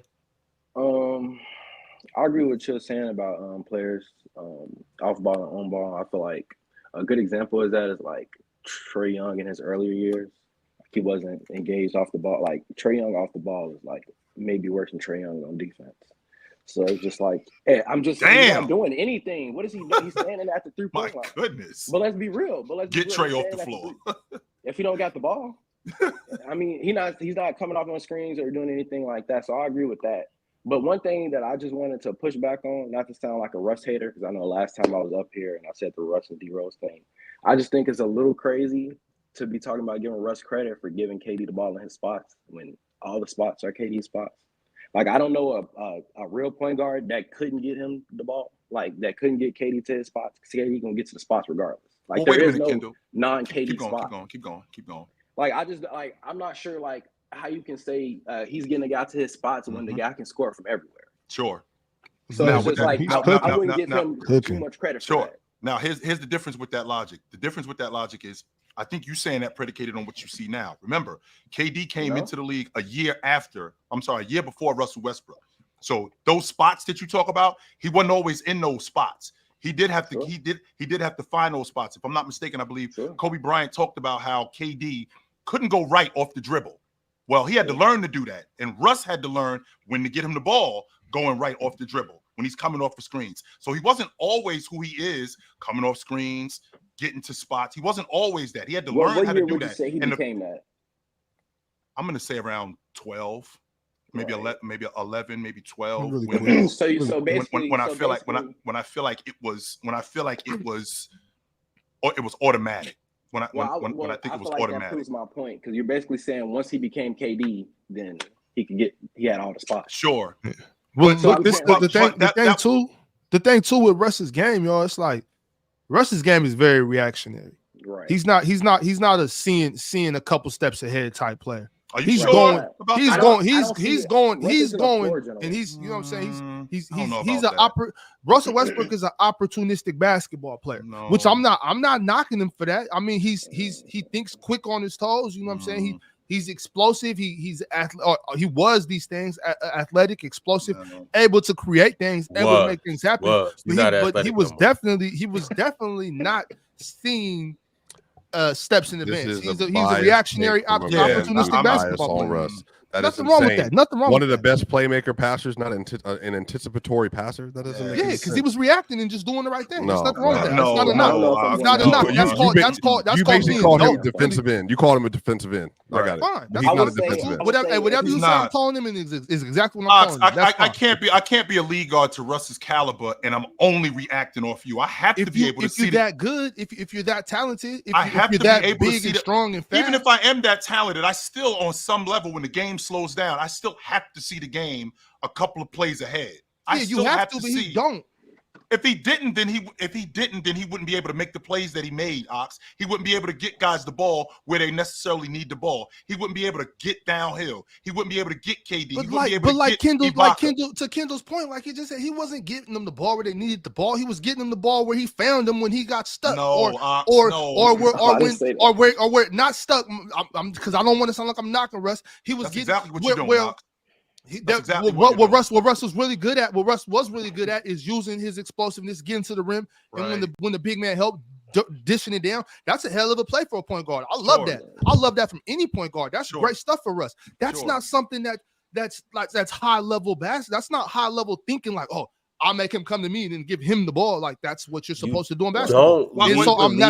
That's not a knock. That's not a knock to Russell Westbrook. What I'm saying is, Russ, wait, hold on, Ron, because y'all doing this, y'all taking it personally, like I'm attacking him or attacking you. Yes, I am taking. No, okay. I don't want you to take it personal, Ron. I want you to understand, Ron. I want you to understand what I'm saying. He was that good to where he was making these things happen and giving people the ball. He wasn't. I don't believe that he was seeing the defense in advance. Like, okay, he's gonna come over. I'm gonna have KD in the corner. He was kind of just playing ball, and he was that good at it. Like, there's nothing wrong with that. Can I ask y'all, who do y'all think is a better playmaker, Russ or James Harden? Russell Westbrook. Whoa. That's a mid. Oh wait, Ron. James Harden gave you 50 in high school too. It's in the lead off. And I gave one of James Harden's. Go ahead, Ron. I want to hear this story. Are you gonna give me? I was about to say it. Swiper cut me off. I was really about to. Thank you, Swiper. Damn, Swiper, you messed up the James Harden story. Damn. Back to ain't nobody ever gave me 50. Like back to the point, Ox. When same. Because you stood in the corner and didn't play defense. That's why nobody ever gave you 50. Exactly, Spot. But whenever I come around, make sure you got slides on. Don't ever put no sneakers on around me. Make sure you got slides on. You gonna have to pay for what you've been talking about. That go for everybody. You gonna pay for what you're talking about. Ox, you have cankles. You right, Swiper. What I'm saying is I don't want to get into this. You ain't Hall of Fame Friday. You ain't got no air pocket when you shoot the ball. It's flat hand. You better come out with your hands up. Come out with your hands up. No, I'm down. Go ahead, shoot. No, I'm turning around. All right, now I got the ball. Bing, bing. Swiper, you can't dribble. I'm telling y'all have this whole thing. Could I play football twisted? I'm just telling y'all. But I get it. We're gonna have a PC out one day. I got it. Swiper, I cannot wait till you dribble with two hands. I swear. I dribble with you dribble like this. Oh, yeah. I can't wait till hoop with Swiper. I swear. That's but Russ was just that dope, yo. I don't think he was. I just don't think Russ is what do we call a cerebral point guard or whatever. Like I don't think that's Russ at all. I'm on record. He's still dope though. I'm on record saying Russ wasn't that smart. But I think he was.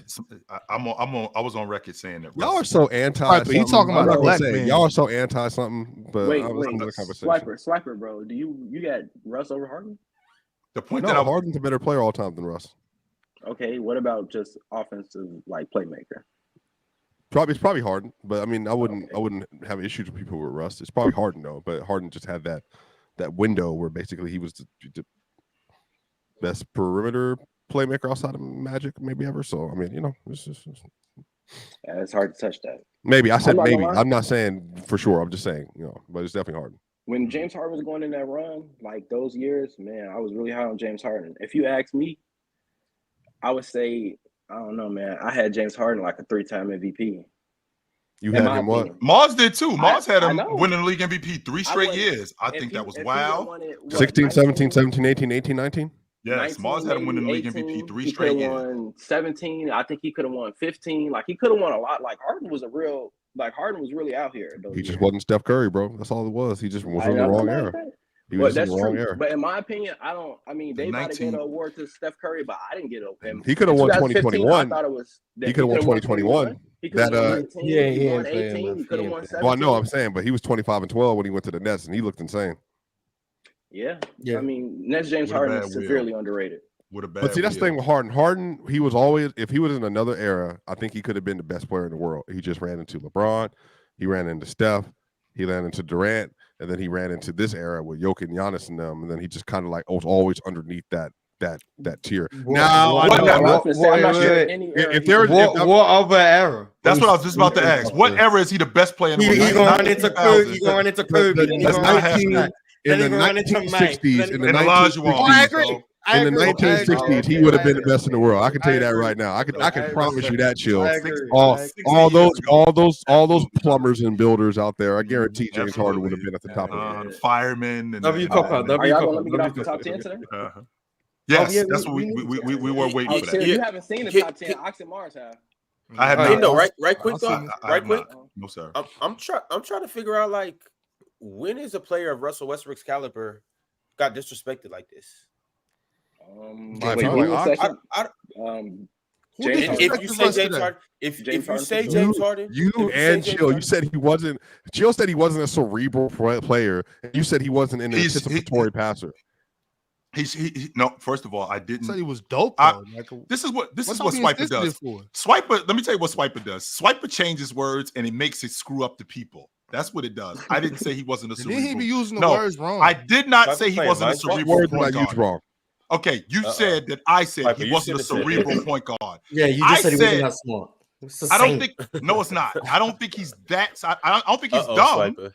I don't think he's dumb. I just the plays that he made. There were times when I'm thinking, I don't think Russ is that smart, and it kind of That's so cost them crazy. games. But how do you even measure intelligence on a basketball court like I that? didn't say he was How- a smart swiper. I didn't say. How I do know you that's what measure- Chill said.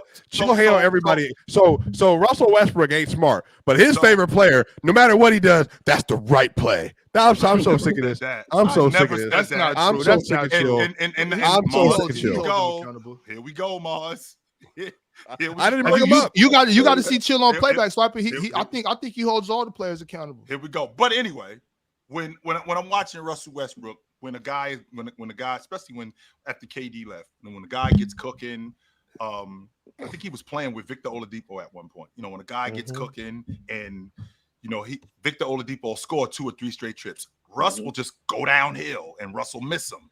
And Russ will try to get to the basket and turn the basketball over. That's not smart. Chill. Russ Why was is it doing that not kind of stuff smart? because Russell Westbrook is a better scorer that's than not Victor the point. Oladipo. Oh, so let me ask you this question, Ron. You're a better What's up? scorer than me. Okay, Ron, you're a better scorer than me. What right? year was So this?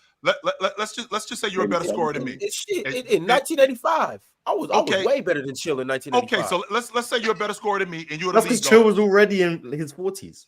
But let's say you're a better. Okay, Ron, you're a better scorer than me. But I got a guy on me who the last 2 trips.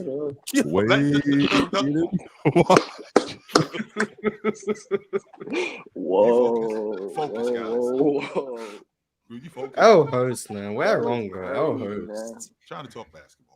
Anyway, I'm trying to listen to you talk basketball, man. as Oh. I was saying. Go down to the river Jordan, where John The point that I baptized was me. making, Ron, the point that I was making is that you're a better scorer than me. I gotta You get got like the, that. you got the ball in your hands. With you having the ball in your hands, I scored the last 2 or 3 trips. You as a lead guard have to recognize, my 2 guard got it going. My big man has it going. I need to start getting him the ball more. Instead, what you do is you go downhill, you try to make a play, you turn the basketball over. The next trip, you go away from me.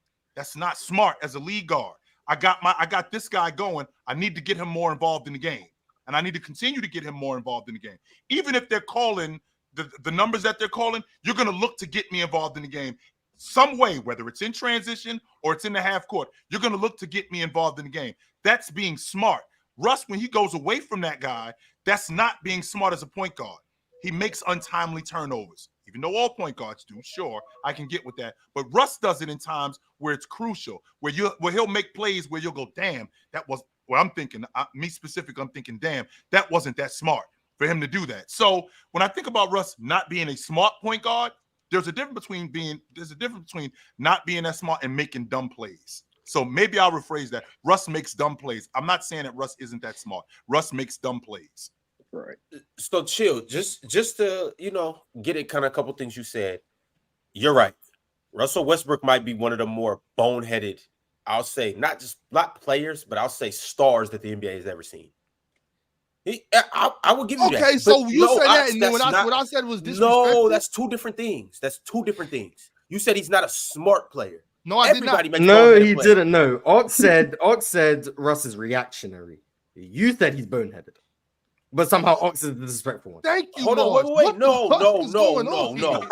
Ox said that he's What not is that smart of a happening? basketball player. No, I did not say Ox that. said You said Whoa. Ox said he's reactionary. He I No, said doesn't. he's reactionary. He's not. Yeah. He's not seeing plays ahead. Somebody. So was it Chill that said he's not that smart? I Yeah, don't know who Chill said said- that. All I Chill know is said- I ain't say okay, that. I okay. ain't understand. I ain't say that though. I mean, he's not the sharpest tool. But I've heard you say that before. Like we're on That's the panel. circumstantial All- evidence. Nobody. All right. That's What are hearsay. y'all That's talking hearsay. about, man? I ain't say That's nothing. hearsay. Man. See, Go. but see, you know what, Ox, I'm off you right quick. Yeah, bro, I'll beat that Yeah, case. yeah. Go ahead. All right, Tim Hardaway. Matter of fact, speaking of Tim Hardaway, so Chill. This is the only point I'm trying to make. We got Russell Westbrook, right? Mhm. I understand it is certain bad shots for Russell Westbrook. If Russell Westbrook shoots a pull-up three or certain things like that, it's like, Russ, what are you doing? Now, Russ getting downhill, especially as a two-time scoring champ, Mhm. I think that is a good play 10 out of 10 times. Always, So Ron? So this is what I'm saying. Now, now, when you say so getting downhill, what's the result of? Am I just getting downhill to get to the basket? Am I getting downhill to create a shot for somebody else? Am I getting downhill? What are we talking about? We're talking about just getting downhill. No, I was talking about scoring, but I'm gonna talk about everything because, and I want you to define this because you said when he looks off of Victor Oladipo, for instance. I think any play Russ getting downhill, looking off Oladipo, unless he's wide open, I don't think that's a bad play. For instance, and now because we were just talking about Tim Hardaway Jr. Yep.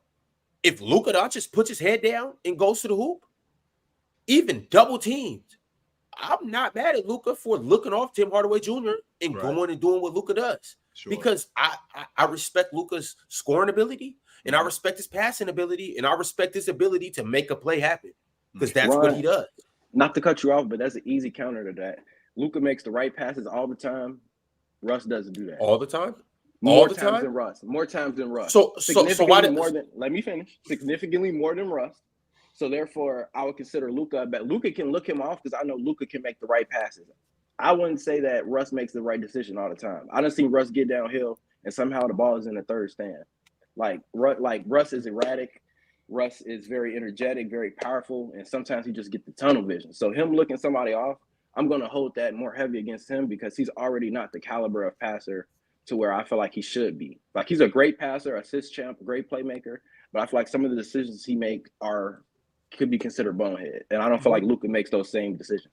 And Ron, I think you. Oh, no. Go ahead. I'm sorry, Ron. Moss, No, you got it. And Ron, I think you saying it's predicated on Russ just being a baller and not being a lead guard, Right. and what his job is at the lead guard. Same thing with Luka. The reason why you saying that about Luka is because Luka is a baller and not realizing what Luka actually does for Dallas and his ability not just to get downhill. I'm as a shooter, I know Luka looking for me when he's going downhill. I know that as a big, when Luka's going downhill, I'm going to the rim because Luka doesn't have tunnel vision where he's just looking at the rim. I'm going to the rim because he's possibly looking for me. Those are the plays that I'm talking about, as opposed to Russ, who Russ will get that tunnel vision. Not only will Russ get that tunnel vision, he'll shoot shots where not only is Victor Oladipo scored in the last 3 or 4 trips, but we're in a run where we cut the lead to 7 and I don't know, let's say Lauri Markkanen, or I'm sorry, what's the kid that plays with you in Sacramento, Ox?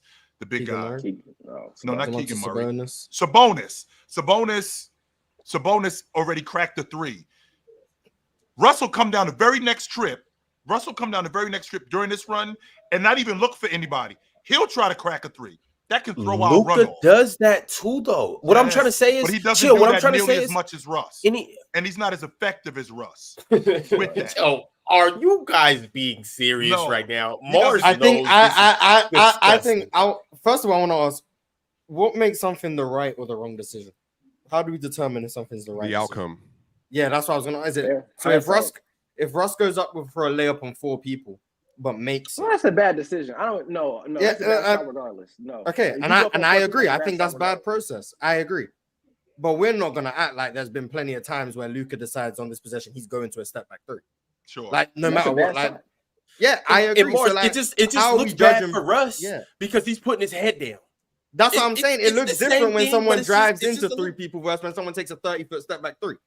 Russ is I just think because Luka Russ is more isn't a effective shooter. with it. So anytime Russ is trying to get his own, more often than not, it's going to be going all the way to the rim. And because naturally, when you go to the rim, defenses are going to collapse. It's going to look like Russ is going up on four people, whereas Luka's just isolating and taking a step back three. They're both looking people off. It just looks drastically different when Russ does it because he's running into a crowd. But they're both looking people off. So I want to we're saying Russ is making these bad decisions or bonehead plays, which I think he does make bad decisions. I think everyone makes bad decisions. I think Steph Curry makes notoriously bad decisions. But, people call him the best point guard of all time. So, I guess what I'm asking is, at what point are we holding Russ to a different standard solely because he just can't shoot? So his bad decisions just look different, if you get what I'm saying. I do get what you're saying, Mars. And at the lead guard spot, you're held to a higher standard because you're the primary ball handler. So because you're the primary ball handler, it's your job to, one, take care of the basketball, get other people involved, make sure that everybody, not just yourself, but everybody is in a better position to score. So the fact that when you shoot, which could be, and we've seen a detriment to your crew from time to time, when you do that lessens the basketball IQ of the crew because you're our primary ball handler. You're our guy that's making sure that everybody else is eating. That's your job. Your job isn't to get downhill on the regular and score the basketball. That's not your job. That's not solely your job. And when you're doing that, you're taking that away. You're taking a lot of that away from what the crew is trying to do. I think some of this is not, I'm not going to say the old school view of a point guard. I think that's fine. I just think as point guards have become more able to score, sure, the expectations for point guards, I think, should have changed along with it. And I don't think it has. The reason why Steve Nash, Darren Williams, John Stockton, Magic, whoever else you want to throw in there, Mark Price, all of those guys. A big reason as to why they were more consistent with their decision making and getting guys involved is because, respectfully, they weren't as good as scorers. So they weren't looking to call their own number as much. Stockton's not as good as Damian Lillard. Whereas now you got Damian Lillard, Steph Curry, Russell Westbrook, Luka Doncic, James Harden. Right. So if these guys can score, sometimes, not all the time, sometimes the best play is for Russell Westbrook to call his own number. Sure. Even if Victor Oladipo is wide open, even if Jeremy Grant is wide open, even if Ricky Sabonis is wide open, that might not be the best play just because someone's wide open, especially when Russ, as we were talking about his MVP year, was easily the best offensive player on that team, the best scorer on that team. You look at the 2017 Thunder, when Russ wasn't on the floor, they were the worst offense in the league. That's not me. Sure. That's not me saying they could have been or they would have been. Right. Factually, when Russell Westbrook wasn't on the court, they were the worst offense in the league. Factually, in the postseason, Russ was playing 42 minutes a game. The tiny amount of time he wasn't on the floor, OKC couldn't score. They needed what Russell Westbrook 100%. Was doing. He was making everyone's life easier. I think we do it this you know how many times I've seen Russ pass off a fast break dunk and just throw a shovel pass to his teammates so we can get a rhythm? You know how many times I've seen him run out in transition? He sees Steven Adams. Hey, here you go, Steven. Let me get you an easy one. Here you go, Jeremy. Let me get you an easy one. He's doing that all the time. That's what he's doing. He's giving it that. Kevon Looney said it a couple weeks ago. For a role player, what you want is you want to get an easy dunk or a layup in the first quarter. It gives you a rhythm for the rest of the game. Sure. Russ was always doing that. He was always getting his teammates who at that time couldn't create for themselves until Paul George arrived. He was always giving them easy looks. He was funneling them easy looks. Now, did he take bad shots? 1,000%. But at the end of the day, when your team was as offensively incapable as it was that year, you're going to have to take bad shots. You can't take a good shot every time down the floor. It's just going to be impossible. Sure. Should he have not taken 20-foot pull-ups when there was 18 seconds on the shot clock? Probably. But did he still do a lot more good than bad? Yes. So I feel like people act like he does a lot more bad than good? Yes. But I think if he would have won with Kevin Durant or anyone else, I think it would have been viewed differently. I think the reason it gets harped on is because he didn't win.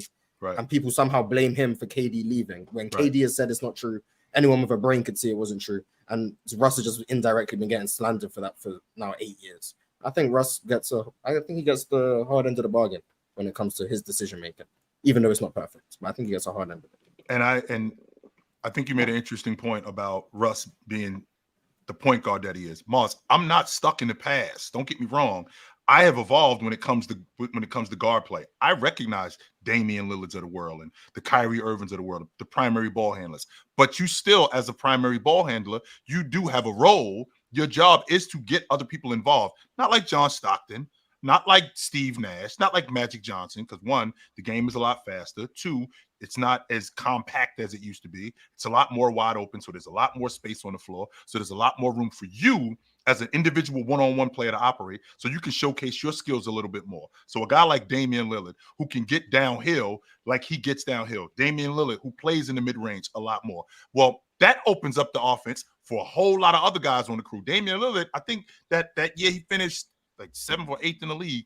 He had averaged 8 assists because he was getting other people involved. In addition to him averaging 27, 28 a game, he still was doing that. So I still can be a scoring guard, which is what's going on today. I could still be a scoring guard, and in addition to being a scoring guard, do point guard duties and get my other guys involved in the game and still do my job. I'm not on the idea of guys just now all of a sudden you're a scoring guard and now you're a ball hog. No, I don't believe that. But I do look at Russell Westbrook, who, as good as he is, and as the distributor that he is, I do think that there were times when Russell Westbrook, especially when he was running with KD, there were times when he made plays that were quote unquote bonehead plays and could have cost them games, where he could have been more of a distributor. He could have gotten more guys involved, not just KD. And that's where the knock comes. Not just because Russ isn't that smart. No, it's because a lot of times he could have been off the ball. He could have gotten guys more involved in the offense than he did and played more of a point guard role, more of a traditional point guard role,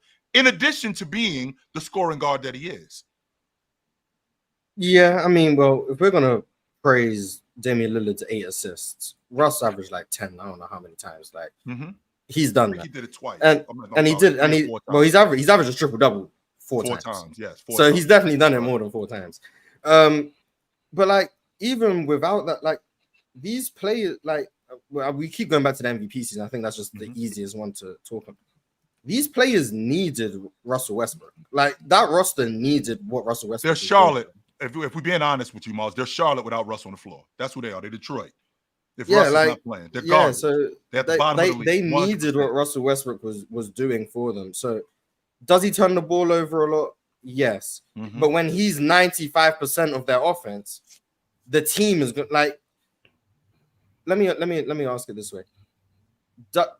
Is it if a team gets 15 turnovers a game, but no one on the team individually turns the ball over more than 3 times, is that better or worse than a team that averages 10 turnovers, but one guy's averaging 5? Like, at the end of the day, a turnover is why. If Russ is averaging the most turnovers on the team because he has the ball more than everyone, right? Is that worse than a team that maybe shares the turnovers, but they're turning the ball over more?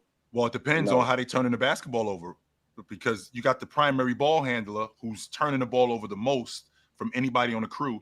How he's turning the ball over. Like these turnovers could be run stoppers, right? These turnovers could cost us games, as opposed to where the turnovers are distributed equally, where we don't have a lot of guys turning the basketball over. That means that more people are handling the ball, and we don't have one guy handling the ball and winning and losing us games because he's turning the basketball and he's not taking care of the basketball. And if he's a negative, I think that's way worse than us collectively turning the basketball over. If this one guy is the negative. Well, Russ was cursed by playing with KD. I'm gonna just put this out there. Russ was cursed by playing with KD. No, you can say it's both, but we're talking about Russ right now. Russ was cursed by playing with KD because I'm telling you, we've never talked about a guy like this in his fashion that was a 2-time scoring champion and a 3-time assist champion. And we're talking about he's a bad decision maker. Give me another guy that has won 2 scoring titles and has 3 assist titles, and we called them a bad decision maker. We got plenty of guys like that, Ron. We got plenty of guys like who you're talking about. Magic averaged 4 turnovers a game for his career. 4. Okay, but Magic averaged 4 turnovers. We don't call him a bad decision maker. A game for his career. And we don't call him a bad decision maker because at the end of the day, we look at his assists, we look at what he did on the positive end, and we don't talk about his negatives. And with that being said, too, I know Magic has championships. Yep. I know Magic has championships, but with that being like, aside from that, like if he didn't win the rings, will we be calling Magic a bad playmaker? Will we be calling Magic a turnover king? 5 though, right? So it depends on it. If he Chris didn't Paul win, has no rings, and we're not talking about him bad. Exact. Thank you. We're not talking about. We're not talking about him bad right now. Well, yeah, I mean, people do, not but today. no one has said. Okay, people talk about Chris Paul bad, but no one has called Chris Paul a bad decision maker. The assist to turnover ratio is drastically different, but no one's called him a bad decision maker. That's nothing. Right. That's not something anyone's done. And where does that come from, Mars? Like we're talking about. No. I want to make sure we're clear. You don't average 10 assists in the season, and you're terrible at passing. No, I'm not saying that. I mean, if I'm not mistaken, Ron, the year that Russ, I think one of the years Russ averaged 10 assists, he averaged 5 turnovers. Damn, that's crazy. On top of that, Ron, 2017. On top of that, bro, I didn't call Russ a bad passer. I called him a reactionary passer. I didn't call him a bad passer. I have before said that he makes bonehead plays and throws the ball away sometimes, but you know that's a part of, like Mars said, having the ball a lot. I also want to say this to Mars, that the scenario you gave, it doesn't really matter to me. I think it's all the same. I think if Russ turned the ball over 15 times, the team turned the ball over 15 times. If everybody on the team had three turnovers, we all had 3 turnovers. You know what I'm saying? So it's all the same to me. So if that's what I'm saying. Like 50, if Russ weren't turning the ball over, well, chill. No, chill. I never scored 50. Okay, so what did we scored 112 tonight, chill. Okay. All of us. All right. But I'm sorry if I cut you off, if Russ turned the ball over a lot, there's no argument. He was averaging, I want to say, over 4 turnovers for like 7 years. It was a lot of turnovers. Him and James Harden were going back and forth of who could average more turnovers. But bums. At the end of the day, Russ turning the ball over, A, he did a lot more good than bad. But B, in order for you to turn the ball over, more often than not, you need to have the ball in your hands. There are illegal screens and offensive 3-second violations and those things. But for 90% of turnovers, you have to have the ball. So even if the possessions that Russ is turning the ball over, A, not all of them are bad decisions. But if they were, would you rather someone else have the ball in their hands and make the decisions for the team? I'd rather. Like at the end, you're gonna have to just. It's a cost benefit analysis, or whatever the term is. Russ with the ball in his hands is still worth more than the turnovers that you're going to get. Sure. You take Russ on the team, understanding he's going to turn the ball over 4 or 5 times a game, 5 possessions a game. You can count. You're not going to get anything on that possession because Russ is going to turn the ball over. But the other 80 possessions that he's dictating, he's not turning the ball over, and he's still providing more value than giving up value on those possessions. You wouldn't rather the ball in Jeremy Grant's hands or Victor Oladipo's hands or Andre Robison's hands and make decisions, because at the end of the day, you put the ball in their hands more, their turnovers are going to go up, and they're not going to create as many shots for people, because the more you have the ball in your hands, the more you're going to turn the ball over. And if you just put the ball in lesser players' hands, they're going to turn the ball over more, but they're not provide as much positive value. So Russ turned the ball over a lot, yes. Russ made bad decisions, yes, but there wasn't a better option for them. The best option they could get was what Russ was going to provide them, which was going to be high turnovers, but it was also going to be great shot quality for guys who can't create their own shot. It was going to be a fast-paced offense, and it was going to be an offense that was serviceable without really any serviceable offensive players outside of him. That you just got to take the good with the bad, I guess. Yeah, that's all it is. Especially when the good outweighs the bad. If the bad outweighs the good, then I saw Russ. I saw Russ with the Clippers, and there's plenty of times where he's gotten downhill and he's attracted 2 or 3 guys and dropped the ball off to Zubac, who fumbled the ball out of bounds. That's a turnover that goes to Russ, but that's not Russ's fault.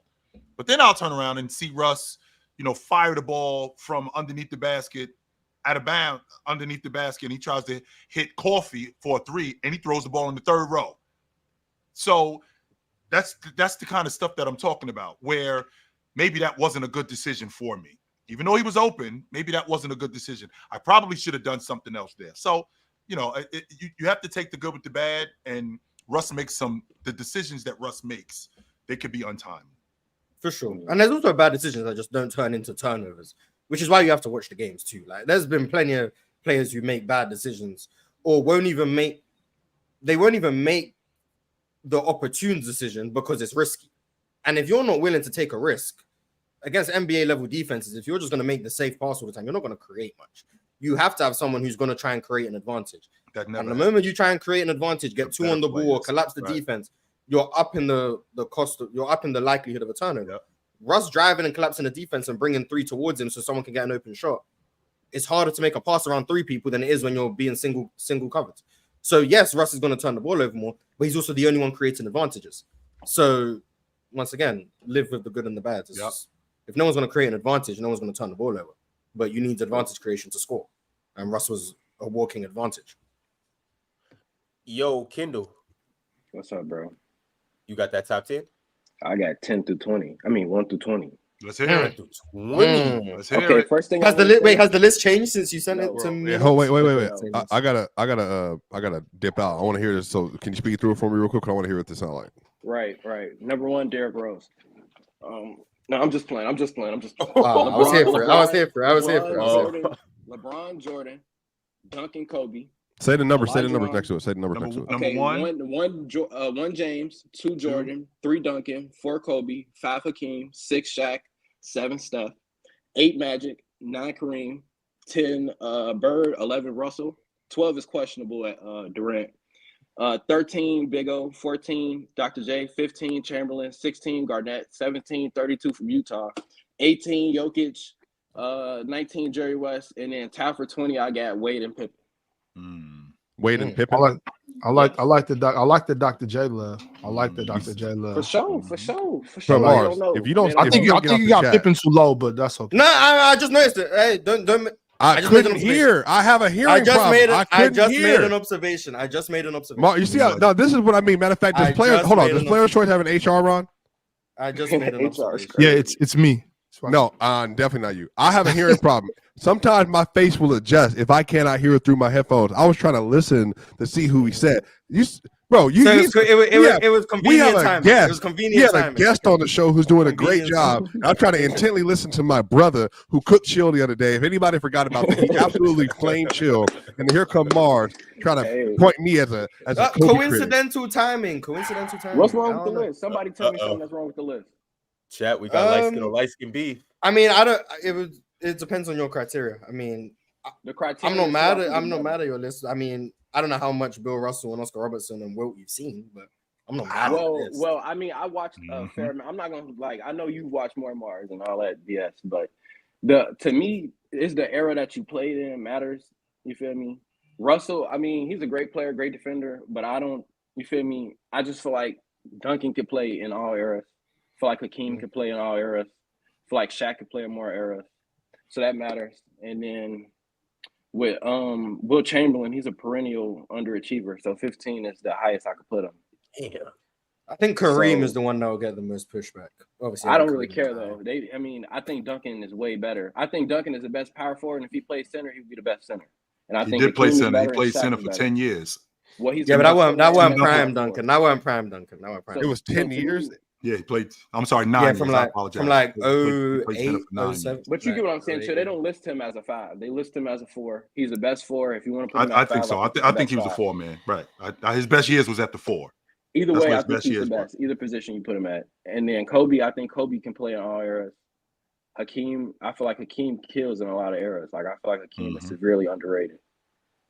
And then the thing with Kareem, I just lack of competition in his era. I feel like so I can't really gauge. Did you have Jerry West on there? Yeah, Jerry West is 19. He would be above Wade and Pippen. 19. No Giannis. I heard you feel like Giannis. Giannis. I would have Giannis somewhere between Jokic and Pippen. So anywhere from 18 to 20. I just didn't know where to put him, so I just left him off. Do you value longevity? I value it, but it depends on the argument. Give me where are you getting at? Just Jokic getting this high this quick. Just like I can't lie to you and pretend like I've seen players that's that much better. Like I can't deny it. I can't deny what I've seen. I'm with you. I was just curious, like so there's guys who have been not as good, but they played for a long time. So it matters, but I would take the peak of Jokic over the peak of Dwayne Wade. So I mean, and I would like clearly take that. Was Moses on there? No Nah, Moses. Wait. No Moses, no Oscar Robertson. No, Moses. Oscar's there. Oscar's at 13. Oh, Oscar's at he was 13. there. Oscar's at 13. I'm sorry, I missed Oscar Yeah, Robertson. come on, man. He locked in. This is a solid little list. I'm not hating the old heads. I'm not hating you feel me? I'm a younger dude. I'm not hating on the older generation. Chamberlain I'm taking 15, but you're not hating on the older heads. Why? Go ahead. I got Chamberlain like 11. No, you ain't fooling me. Like, why is that hate? I don't rank, but Chamberlain at 15. I mean, what names that he put over Wilt would you just say is crazy? Right. Maybe only Kevin Durant is the only crazy one that I can say is like. I got Chamberlain as a top 5 player. What are you talking about, You're Mars? tripping, and you're one of the only people in the world who do that's that. fine. No, I'm Chill, not saying like you can have Wilt where you have him, but why? Who that? I'm not saying you agree with him. I'm not saying. I'm not saying. I'm not. The fact that Chamberlain at 15. A loser, yes, a loser. So is it crazy to say Hakeem is better than Wilt? No. And if so, why? Is it crazy to say? Is it crazy to say that Hakeem Olajuwon is better than Wilt Chamberlain? Yes. Yeah, it is. Why? Why? What is crazy about that? Because if Hakeem was around in the 1960s, you don't think he would have done similar? No, I don't think. Not what Chamberlain was doing. All right. Why not? Not what Chamberlain was doing. Absolutely like, not. What's the separator between Wilt Chamberlain and they changed first the of rules. all, Here we go. He changed the rules. Well, number one. Wait a minute. Why is this about me? Why you dudes always? So y'all motherfuckers want to fight. Let's do it. You said Wilt at You 15 dudes was want to fight. crazy, so now we're having a conversation. This is the question I'm asking. You made yourself the central figure. So get cooked up. You guys want to fight? Let's fight. Okay. Get him, So I'm Kendall. asking you a question. Get him, Kendall. Wilt Chamberlain was Kendall one wants to answer. more. Kendall wants to answer. Let's go. Like I'm saying, chill. I don't feel like there's no like we could take Kevin Durant off at 12, and I'll give you Chamberlain over Durant. You feel me? That's the only one that I can give you. I'm taking Robertson. I'm taking Dr. J. I'm taking Bill Russell. I'm taking Bird. I'm taking Kareem. I'm taking Magic. I don't care what you say. I'm taking Steph every day of the week. I'm taking Shaq every day of the week. I'm taking Hakeem. I'm taking Kobe. I'm taking Duncan. I'm taking Jordan. And I'm taking LeBron. One, he was physically more imposing than these guys. Not only was he physically more imposing, he changed the game the way he changed the game. Not only did he change the game, the way like that how Steph Curry changed the game. I know this. Steph Curry didn't change the game; he advanced the game. Right. The game they was already doing what Steph Curry was. They was already doing what Steph Curry was doing. He just advanced it. He made it more than what. So with an advancement, there's no changes in advancement, right? I didn't say that. That's what changed. But that means he changed the game. No, that means he advanced. It was already going in that direction. He just advanced it, which is exactly what Steph Curry was doing. He sped it I up. don't know about sped it up. No, he just did more. He did more of what was already going on. He did more of what was already going on. That's all he was doing. So what was already going on. So, for example, the Phoenix Suns, if I'm not mistaken, the Phoenix Suns were already playing that brand of basketball. Steph Curry and Klay Thompson advanced that. They was already doing that. They just advanced it. Sure. So, okay, what's the rationale for him over Shaq? So what I was talking about, what I'm talking about with Chamberlain, the fact of what Chamberlain produced, you call him a perennial loser. Sure, I could get with that. Then he automatically eliminated from the top 10. So if that's true, then who in my top 10 is a perennial loser? Like who is in your top? Tell me your top 10. Did LeBron underachieve? Did LeBron underachieve? I don't think so. No. Did Michael Jordan underachieve? I don't think so. Did Tim Duncan underachieve?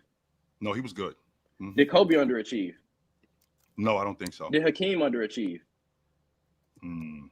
No, don't get me with that. I'm not doing this. Chamberlain. Now, wait a minute. Whoa. You got Olajuwon winning. Just so you know, when did Olajuwon win? You talk about underachieving. When did Olajuwon win? When Jordan was gone, 94 and 95. Okay, that was in. Jordan was there in 95.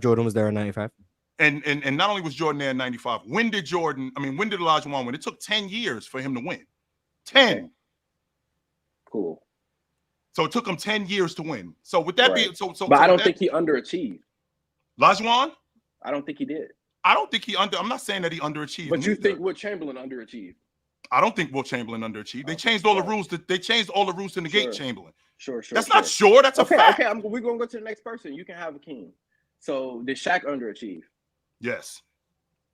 Okay. Shaq should have been better. Shaq will tell you that to your face that he underachieved. He would probably tell you that he underachieved. He'll tell you that to your face. He underachieved. His underachievement is way better than Wilt's underachievement. No, it's not. I think it is. Magic. 4 rings. That's what I'm saying. So winning is it? So whoa. No, it's not Stop about right there. winning. It's not. Of course about it is. winning. You just said that. Wait, you let just, me finish. I'm gonna get to it. It's not about winning. It's about the way that Wilt went out in these finals. He should have won some of these finals that he was in. That he lost. arguing that, and you can say that with all of the guys. And you can say that with all of the guys. You can say that with all of the guys. With all of the guys that you can say that with all of the guys that they should have won. You can say it. You can definitely say it. It's not just about Chamberlain. He was so dominant. I feel like there should have been that should have produced. You always talk about what do you produce? Yeah. How much winning did this produce? Yeah, like he how actually much changed his game though. He actually changed his game in order to win. 100%, he did that. Right. So he became okay. So if we're talking about peak Wilt Chamberlain wasn't a winner. He wasn't just out here winning rings. If we're talking about Wilt at his 67, that was peak Wilt Chamberlain, who led the league in assists. That was peak Wilt Chamberlain. They won the NBA championship that year. Right. Sure. Okay. So he was out here winning. So that's not true. Well, how much do you feel like he should have won? Like I heard you and Mark have this conversation. We already been through like you. I do think they should have won in 100%. They should have won in 69. No doubt about it. Wilt led the league in 68. They didn't win that year.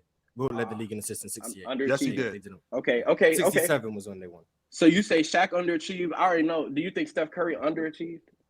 No, I think Steph Curry overachieved. He overachieved, right? So we only got so far we got 2 underachieves. Okay. Did Kareem underachieve? No, I don't. I don't think Kareem underachieved. Did Bird underachieve? No. Russell? Did Russell underachieve? No. Russell. I said I'll give you Durant. Do you think Oscar underachieved? I'm trying to understand where you're going with this. I'm just saying because if these guys achieved latest swiper, because if these guys achieved what they needed to achieve, that doesn't mean that what Chamberlain did. That doesn't mean because Chamberlain quote unquote underachieved. That doesn't mean it was better. No. What Oscar Roberts? I'm not saying that. I'm saying for what Wilt was, for one, he should have been better.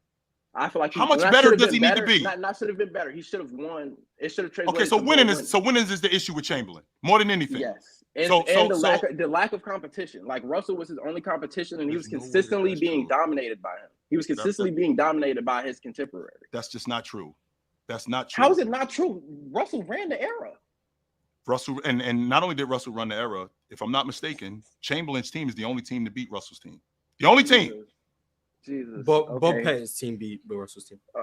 As a rookie, Mars, in the 50s. Okay, but as a rookie in the 50s, Mars, if you're going to get involved in the conversation, get involved in it and be honest. From 60 to 69, the Philadelphia Warriors are the only team to beat the Celtics, Mars. It was a second season. Okay, so Chill, if we go to the other things I value, how does Wilt Chamberlain translate to the other eras versus somebody like Hakeem? Like who plays better in more eras?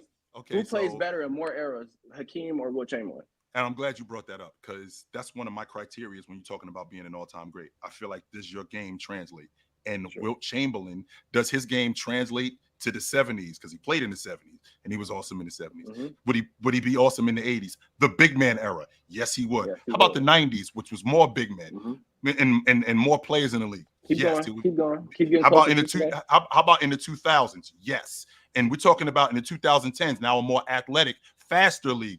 Yes, Chamberlain would be just fine now, and he would be just fine in this era too. 100% his game. Okay, and then do the on same the fact thing that how he do the same thing for Hakeem. And Hakeem's game translates too, but he wouldn't be better than Chamberlain at what he did. He's not the glass cleaner that Chamberlain is. He's not the athlete that Chamberlain is. He's not the scorer that Chamberlain is. He wasn't as good as Olajuwon was. He didn't affect the game as much as Chamberlain did. Chill.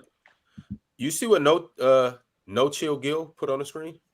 No, I don't. I didn't see it. I'm sorry.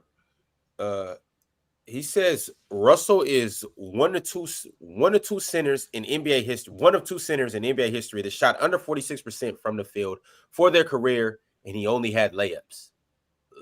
Laughing emojis. He's worse than Rudy on offense. So we clear, just so you know, with the exception of Chamberlain, that was the going rate during that time for bigs. Right. I don't even know what that has to do with anything. They weren't even like super efficient back then. Yeah. He didn't only have layups. So. I mean, he took jumpers, he took quick shots. He didn't only take layups. It's just not true. But yeah, I don't know. Besides, I just feel like I don't know why 15 for Wilt just gets you like so upset. Like I don't know if y'all like. I'm not upset about it. I think that's just. I disagree with it. How about that? Okay. I disagree because I'm thinking about a guy who with the exception of Jordan. Where's the Because lowest? it's. I told you I got him. I think he's the top. You could put him. The lowest 5. What? So what's That's the the highest lowest. one? That's the lowest that I could put Chamberlain. Wow. Yes. No, That's chill. Chill. We get like that. That's obviously where you have him at. Because if I was hold on, wait. Let me just ask you, where's the highest you could put him at then? At 1. It has to be. Wow. No, at I 3. That's a terrible 3. range. So you think you're saying 3 to 5? With the exception of Jordan, again, Kendall, your logic is based solely when it comes to Chamberlain. Yes, 100% is winning because it can't be anything else. Because his game translates. I do think that his game translates. Not only does his game translate, he produces. If Giannis is doing what Giannis is doing today, Chamberlain would be awesome in today's. Wilt Chamberlain couldn't dribble. Exactly. So I don't know what you're talking about. Whoa. That's not true. Wilt Chamberlain, how can you not dribble? He was on the Harlem Globetrotters. What are you talking about, Mars? Okay, go watch him in the NBA. He was dribbling with his hand down, would do one dribble and pick his dribble up. Because he had to get the ball to the point guard because that's what point. No, he's in the post taking one dribble, picks it up, and then shoots a fade. He's not as skilled as the other players. Are you basing Wilt Chamberlain on the block, dribbling with somebody on his back that he can't dribble, Mars? Someone isn't on his back. I don't know. We need playback. And now we're talking. I'm watching Wilt Chamberlain. Because back in the day you couldn't be physical, so he's not backing people down in the post. Be physical. You weren't allowed to. That's just an objective fact. You weren't allowed to power back down like Shaq was. So he has his back to the basket. Even though he was no one's around him. He catches the ball. He was doing that with him. But go ahead. I'm listening. He catches the ball with his back to the basket. He takes a dribble and then picks it up and does for no reason. No one's pressuring him. He does a dribble and picks up his dribble. So now he can't go anywhere. And then he'll take his little fades, or he'll go to a little dribble handoff, or he'll go try and step through or do something else. Wilt Chamberlain was not dribbling. The only time he would dribble was in the open court. Right. And even then, he didn't do that much. He would maybe go to half court and then pass off to his guard because that's what bigs were meant to do. But Bill Russell was dribbling more than Wilt. Wilt Chamberlain was not dribbling. He didn't dribble. I don't care that he was on the Harlem Globetrotters. He wasn't. Does that mean he couldn't dribble, no, Mars? Does that mean he couldn't? Well, sorry that I watched him in the NBA and he was dribbling with his head down and taking 1 or 2 dribbles. Looks like he. I'm sorry that's why I watched. Bill Russell dribbled more than him. So, I don't know. We're not gonna say, oh well, Giannis in today's game. He's not doing what Giannis did. He's just not. Going coast to coast? He's not as skilled as he barely dribbled off court. Man. You know about just because he could run fast and was athletic, it doesn't mean you think he's grabbing the rebound and going coast to coast, euroing people like Giannis. I'm sorry. Like you're not about to trick me. I watch these games. I'm not tricking you. What do you think? I think Chamberlain's game translates to today's game 100%. What happens when we foul him? He ain't Giannis. I can promise you, he ain't Giannis. One more time, Kendall. I'm sorry. What happens? What happens when he can't play because he can't make free throws or he can't make anything outside the paint? What happens after that? Like. What happens after that? What happens when he's off the court? Because he can't score outside the paint. You see how the game is today. If you can't, he can't even shoot free throws. So he's not playing crunch time minutes. He's not. They're gonna foul him every trip down, and he's not gonna make the free throws. Sure. So that negates guys like Shaq. That negates guys. No, you want to know why it doesn't negate guys like Shaq? 100% it does. Let me finish. The reason it wouldn't negate guys like Shaq is because I think Shaq has a better post game than Wilt Chamberlain. No. That's just me. That's just what I think. I think Shaq is a better player. I think he's better at the basket. And I think it would be much harder to stop him in an era like this than it would Wilt Chamberlain. I disagree with that. Chamberlain was stronger. Not only was Chamberlain stronger, he was better around the basket. Not only was he better around the basket, Chamberlain did have a mid-post fadeaway. Chamberlain could shoot the basketball. He could do all of that stuff. So the idea that Chamberlain was now negated because he couldn't shoot free throws, even though Chamberlain did have a season where he shot over 60%. Shaq never did that. I don't ever remember Shaq ever doing that. I remember Shaq and I remember if I'm not mistaken, Chamberlain did that too. Chamberlain did that too. So I don't think it's I think it's ridiculous that a guy to have him at 15? Like 15 is a top 1% player of all time.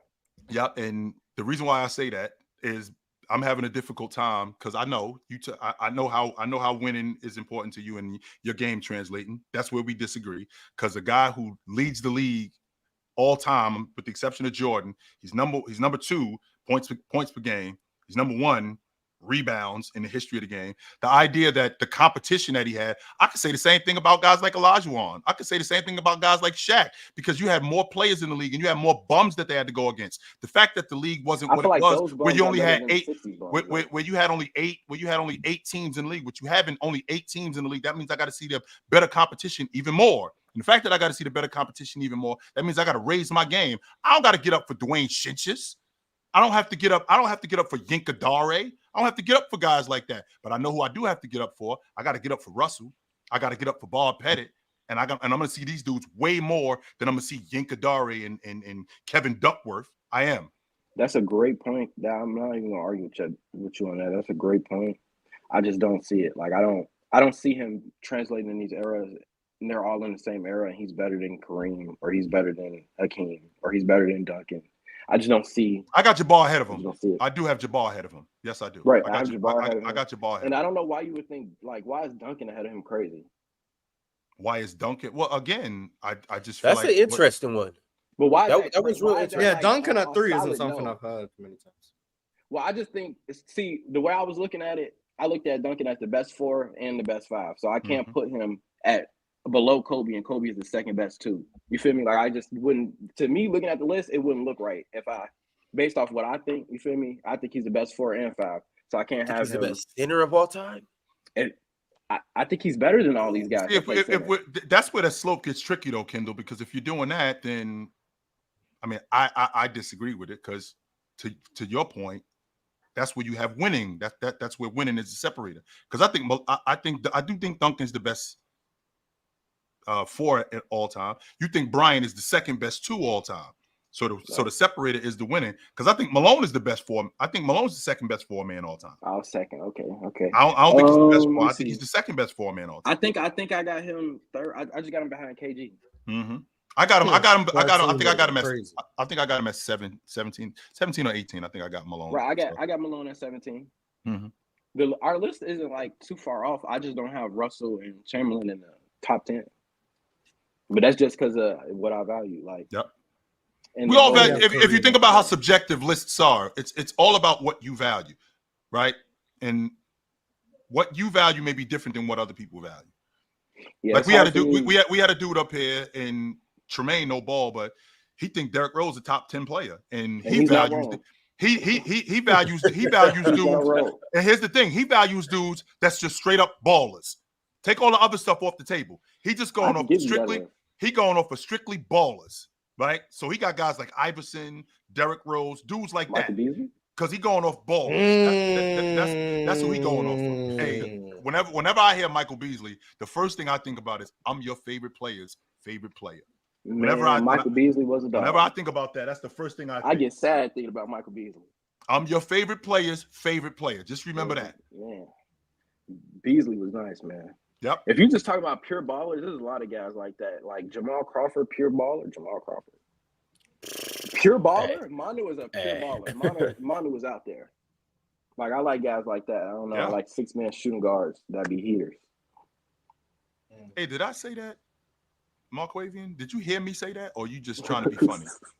Did you hear me say that? If we being honest, because you guys know how I feel when it comes to kids. I don't play that. I don't. It's like, did you hear me say that? Bro, that's a yes or no question. In the chat. And Ron, I seen that weak poll you put up. What poll? There's the chat clear, no, nah, goofies, whenever. I seen that. Yeah. Damn, Kendall, you was here, and then all of a sudden, like, hey man, that's Chicago Wi-Fi, man. Hey, Matas, you gonna have to figure something out when you out there in Chicago. But shout out to Matas though. Oh, he back. Yeah, shout out to Matas. Hey, Kendall though, appreciate you for coming through for real. Appreciate it, man. Appreciate you for really being a Hall of Famer. Word. And while you up here, I do got to let you know that the chat does indeed clear. No, with the poll, if it was more dudes, yes, yeah, of course, or definitely. If it was more dudes, like this dude in the chat, then I could get with him. But it's less dudes like this dude in the chat and more goofies. Yeah, man. That's my issue. It's more. If it was more dudes like him in the chat, then I could definitely get with that. But it's less dudes like chat together, man. That's all. That's my issue. Now.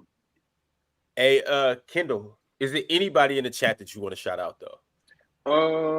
No, all you niggas are goofy. Shout out Context though. Shout out Con. You was supposed to hit me up so I can explain to you the Scottie Pippen, Jason Tatum logic. You're ducking. Buddy, lay off, chill. And the rest. Don't shout that dude out. Don't everybody even shout that dude out. Kendall. Don't. We love it. Shout out to everybody. Shout out to everybody watching. Shout out to Shaq. Shout out to all the guys. Hey, shout out J-Rob and Bama too. I seen that video. Y'all are hilarious. Y'all need to stop making fun of that man for living at his mama's house. Y'all are boats.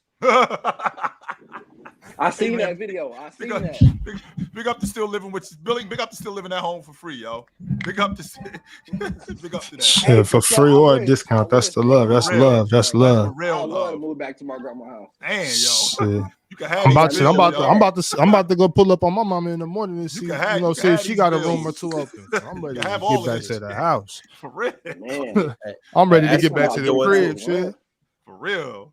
What you say? You can have all of this. I said they out here talking about 3 times the rent shit. I might need to go be like, dude. You can have all this. You can have all these bills if you keep it a big. But good to talk to you, Kendall. No doubt, brother. Hey, man, from one Hall of Famer to another, Dorian Clayton said, "Dub Hall of Famer." Shout out Dorian, man. Shout out my fellow member. Yeah, Kendall. I'm gonna line that up with text though. Oh, for sure. Mm-hmm. For sure. Oh, I seen you on the graveyard shift this morning. Oh no, that's NSB. But for sure, we're gonna line it up. Oh yeah, I seen you on time. On bro. All right, y'all be smooth up there, man. Absolutely, brother. No doubt. You be easy too. Yep. Yeah. It is that though, Ron. I mean, like when you bring dudes like that up, as opposed to other people who don't have a clue what they're talking about, I'm good. If it was more dudes like that, I could get behind your logic about the chat clearing. I could definitely do that. So the chat doesn't clear. I don't know. To be honest with you, that I don't know. You know what, Chills? It's like when you ask Mars, you say Mars, yes or no. So now it's kind of a yes or no with you, Chill. Like yes or no with the chat. Is it W chat or L chat? Like what is it? If I'm answering right now, no. Yeah. So no. L chat. No, I'm good. It's less dudes like that dude that we just had in here. It's less dudes like that in the chat. So no. Man, y'all gotta get like Kendall, stand on business, come up here and push your issue. Really come up here and bring the ruckus. Video on chill, man. The chat about to drop a video on chill, man. Y'all gotta bring the ruckus. All right, y'all. Y'all brought some super chat. Y'all brought some super chat, so I'm gonna go ahead and get into these. Appreciate everybody for being in here. This has been a great episode. Apologies for starting late. It's all Ticket's fault, so you guys blame Ticket for this. But shout out to everybody though. Hemi said Sarr equals a worse Evan Mobley. Y'all speak on him like he's Wemby regenerated. Mm-hmm. Ricochet called Barnes when he could be a taller prime Clay. Once again, gun to the back of your head. Show me Sarr's left-handed finishes. The only person who's like really high on Sarr is Domo. I just think he has good defensive potential. I said he's more Jaren Jackson. Like that's probably the comparison I'd give him. No one else I know is like really super duper high on him. And yeah, he's not. I don't think he's very good offensively. I spoke to Domo about that. So yeah, I think he's made like 4 layups with his left hand all year, but I don't think he's that good. I just still think he should have been the number 1 pick. Is the weekend logic overrated? Because like if you can't stop me from going to my right, why do I need to go to my left to show you I can? Well, they stop him, so he probably needs. Okay, so but generally speaking, like a Zion thing, I've changed my tune on Zion. So like Zion, I'm not sure how important it is, but I wanted to see it in the playoffs. So hopefully next year, if he's healthy. It's like the Manu thing. Like I don't got to use both. Like Demontis Sabonis.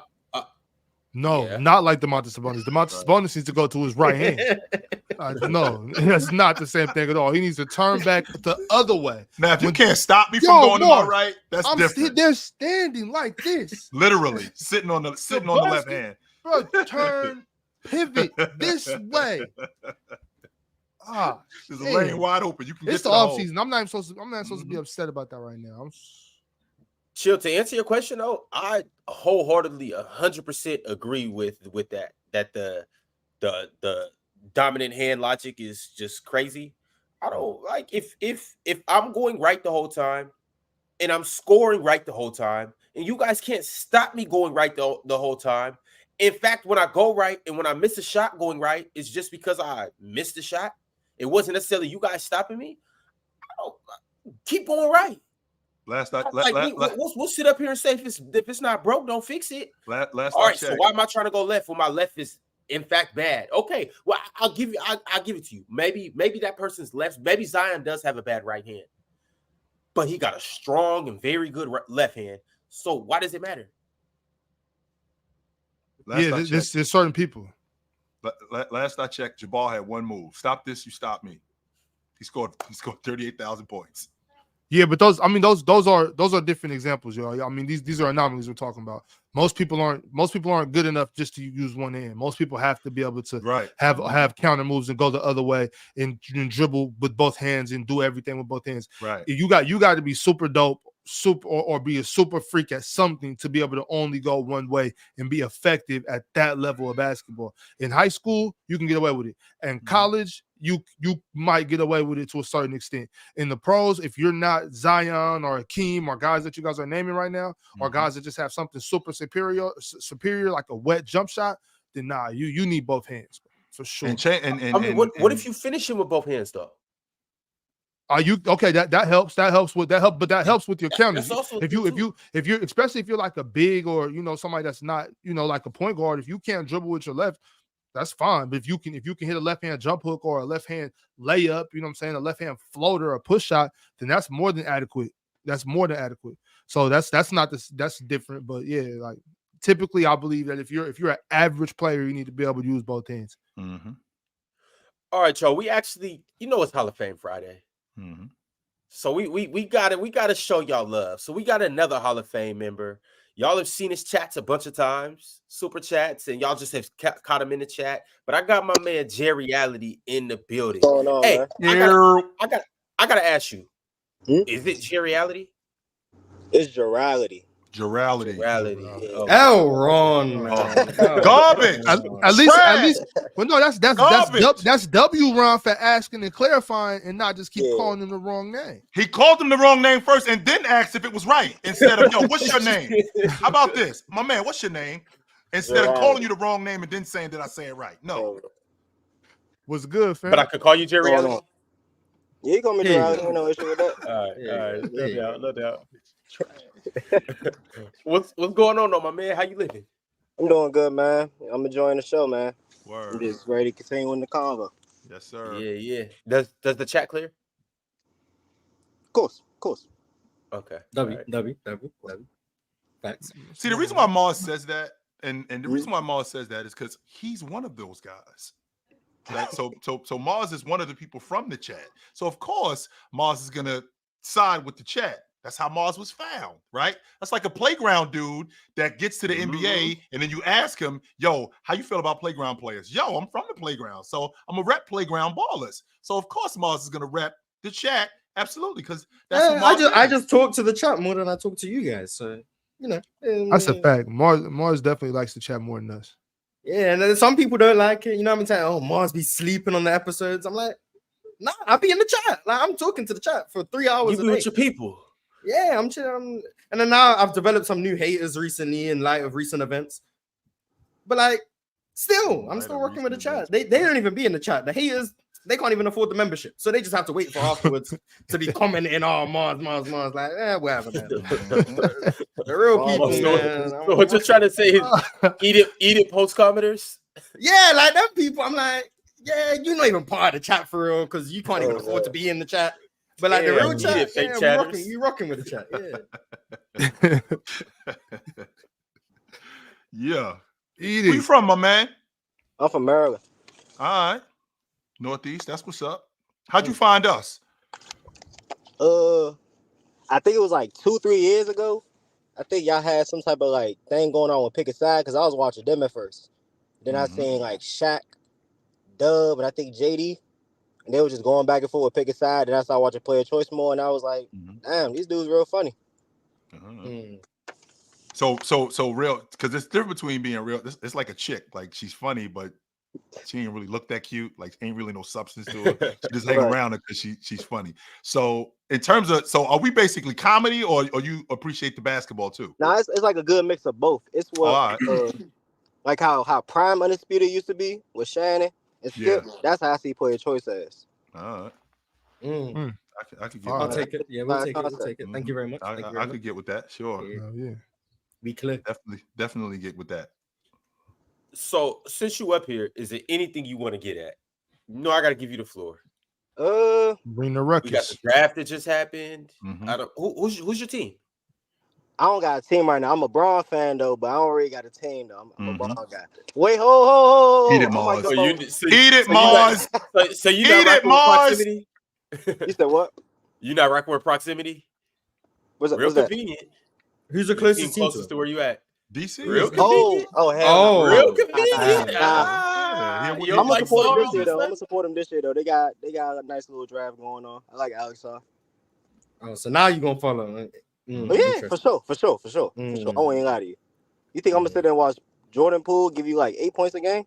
Garbage. Hey, real ones watch when your team's bad, man. Real ones watch when the team's bad. Like Mars, you got some nerve talking about real ones. I watched us win 22 games. I watched us win 22 games. You jump ship. I watched us win 22 games. I watched us win 22 and you made it clear that you are out the minute something else happens. You made that clear, Mars. All right, cool. But I watched us win 22 games. One thing, you can call me what you want. You can call me what you want. You aren't gonna say I'm a bandwagon to success. I left the Warriors the moment they won the chip. I left the Warriors, who just won a championship, to go to Houston, who won 20 games. You aren't about to say I'm a bandwagon. Do I just pick and choose and leave teams whenever I want? Yes. You regret but I don't just go to teams that are having success. Do you regret Mars, that's just called quitting while you ahead. That's called seeing the right. That's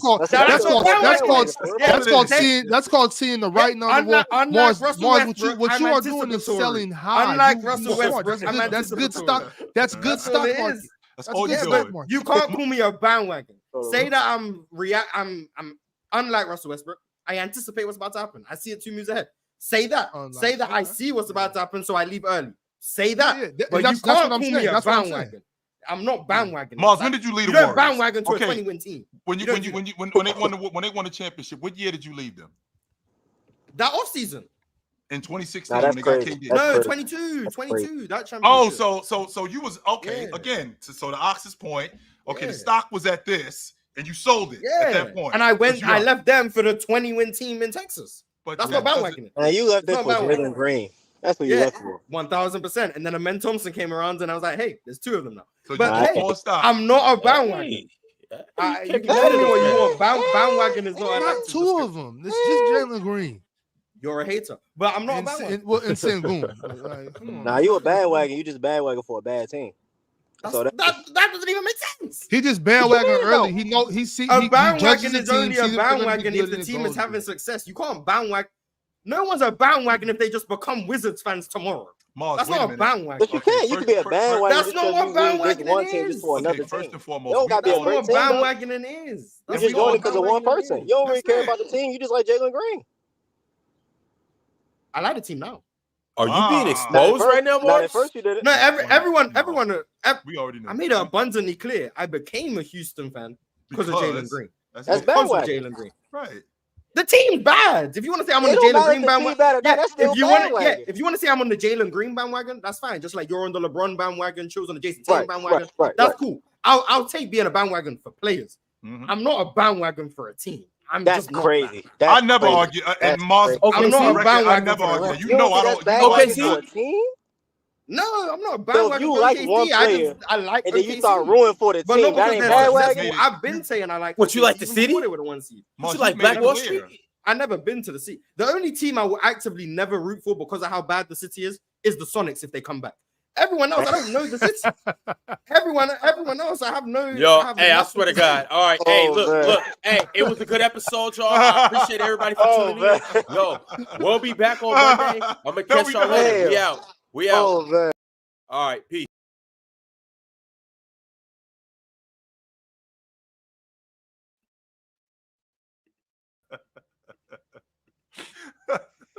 Oh man, Mars, that was the closest.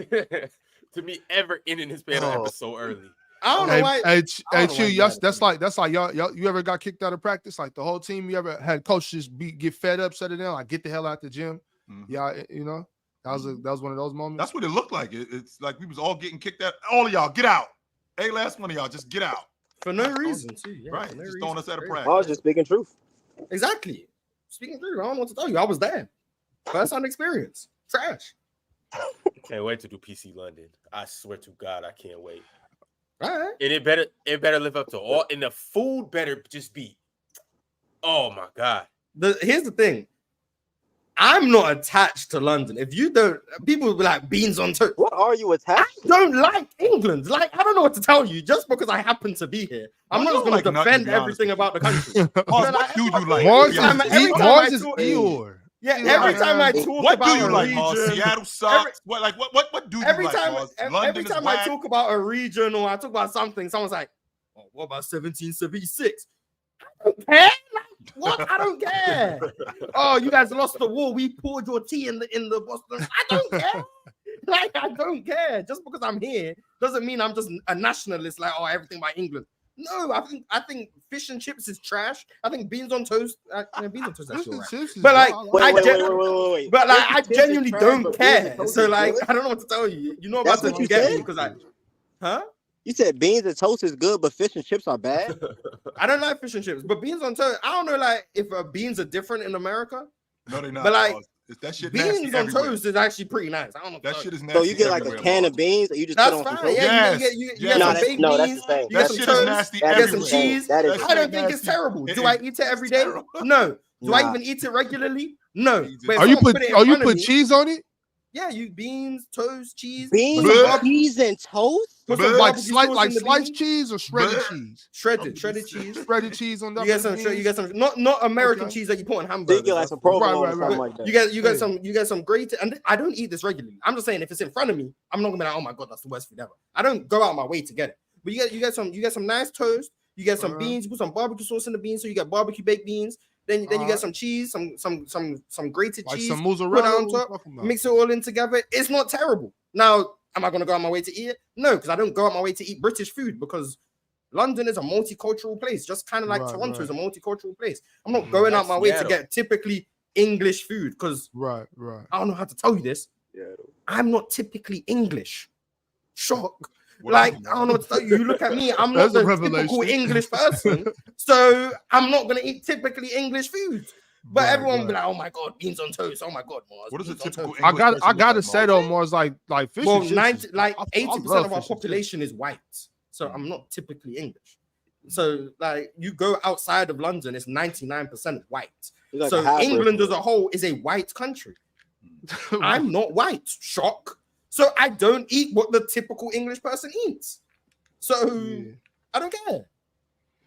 But yeah, I mean, if you haven't had beans on toast before, I think it's kind of weird that you want to knock it.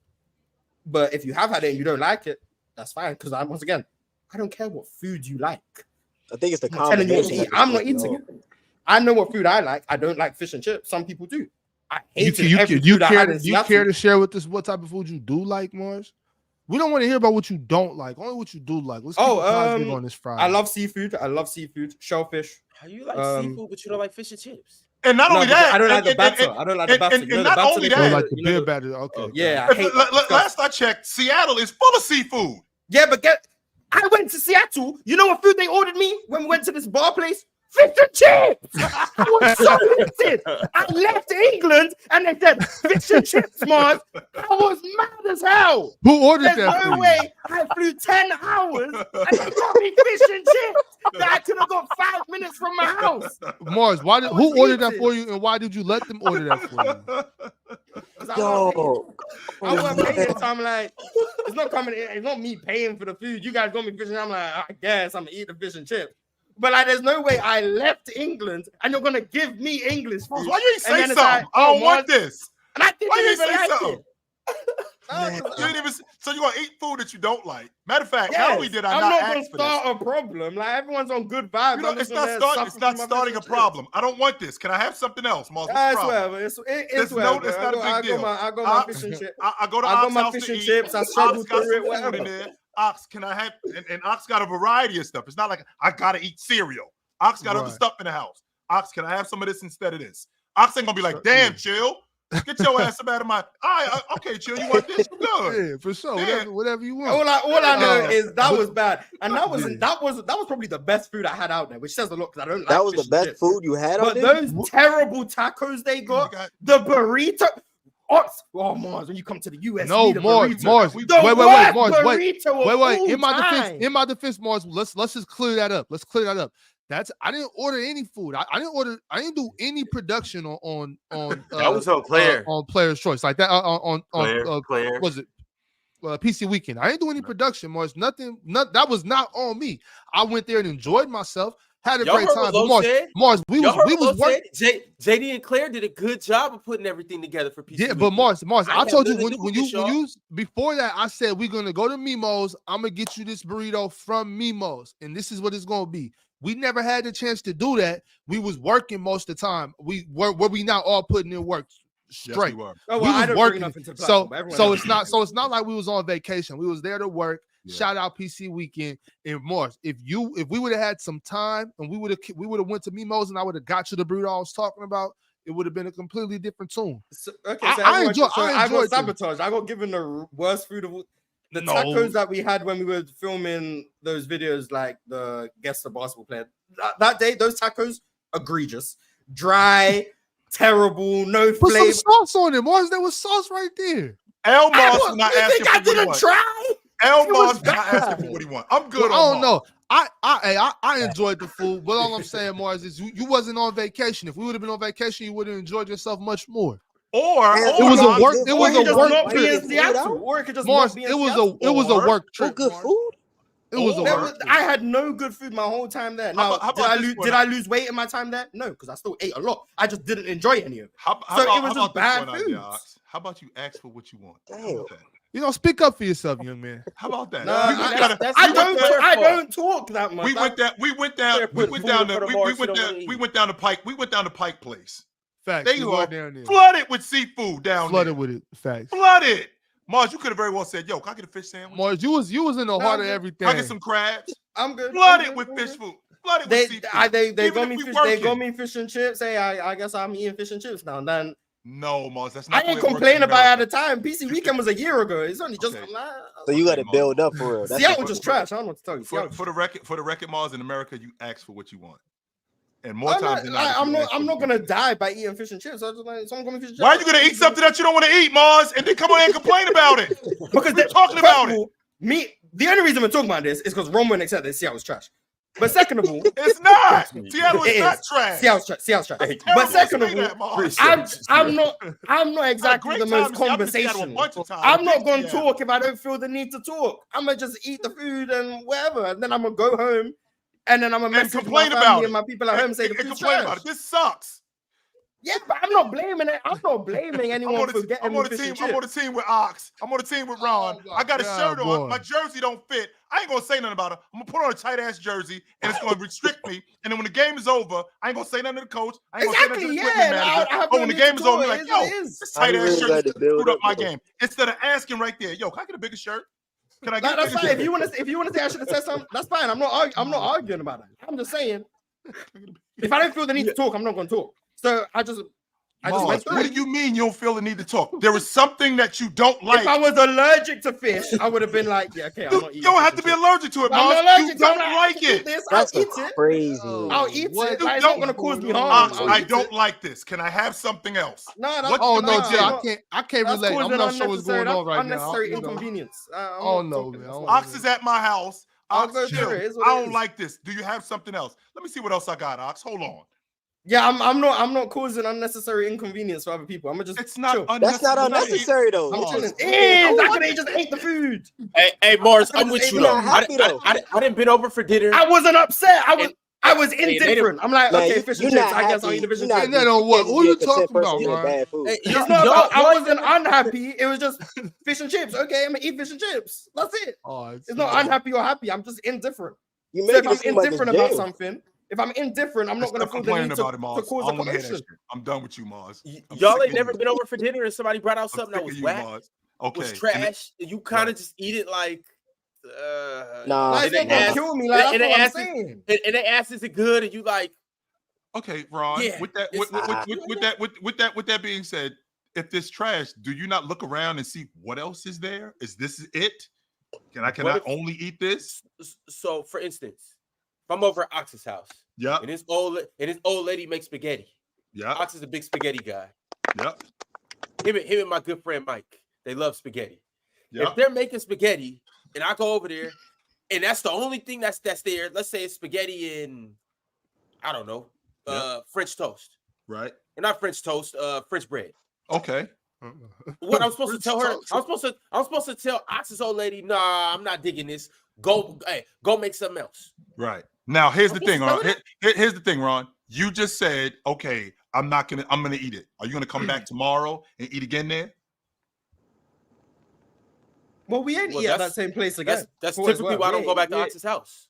Okay, see, because the food right there was bad. Okay, the food was bad. You know what? I think I'm good over Ox's house. I'm not going over Ox's house to eat. Mars had 3 days to. But I only had fish and chips once. I only had fish and chips.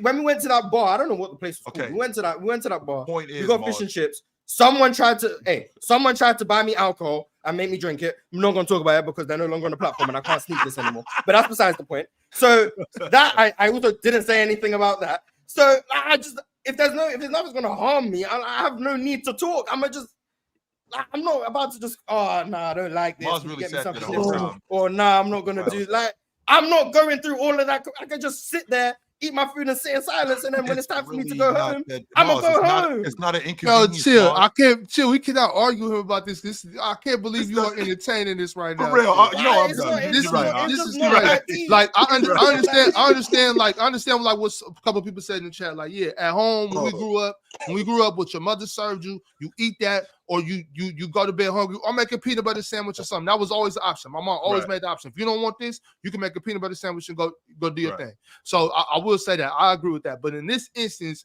this is crazy. I have no energy left to argue this point. I mean, I feel I want to be. I'm not even arguing. I'm just saying. I know. I was indifferent to the fish and chips. Like it didn't bother me enough to where I felt like I needed to say something. I was indifferent, so I'm going to eat it. Did I like the fish and chips? No. Did it hurt my life in any way? No. That's why we're talking about it a year later. And the only reason we're talking about this is because we were talking about being British. That's the only reason it even got brought up. I could have gone to the grave with this information. Like it really didn't matter. It didn't affect my life in any way. Like my life was not made worse by the fact that I had to eat fish and chips. It was funny that I left England and I got fish and chips. That's all it was. So that's kind of a good story too, though. Like that's all I'm saying. Like it wasn't that deep. My life did not get worse because of fish and chips. That's Mars. For what it's worth, the Seattle guy didn't choose the food that we ate. The Seattle guy didn't choose. Ain't JD from Seattle? Ain't JD from Seattle? JD didn't choose either. It was Claire. I keep trying to tell you guys, it was Claire. Ron throwing Claire on the bus. Wow. Okay. All right. Okay. So you from Seattle and you didn't recommend no places? I'm just. Thank you. Hold him accountable. They just put me up. It's your city. I'm just a figurehead. How you a guest in your own city, right? How you a guest in your own city, right? Crazy. This the L host stuff we be talking about, my man. This stuff right here. This the L host stuff that we talking about right here. No doubt. We gotta get to the super chat, yo. We got like 60 of them. What you doing, Ron? We got like 35 super chats. What you doing, man? You right. Garbage, trash. Masink OG sent through a super chat. He said nepotism is what the Knicks is what has the Knicks looking like a contender. I mean that respectfully. Bridges, nepotism? Because of Rick Brunson working for the Knicks, and that's what they're doing. Yep. Oh, I thought they were talking about the players.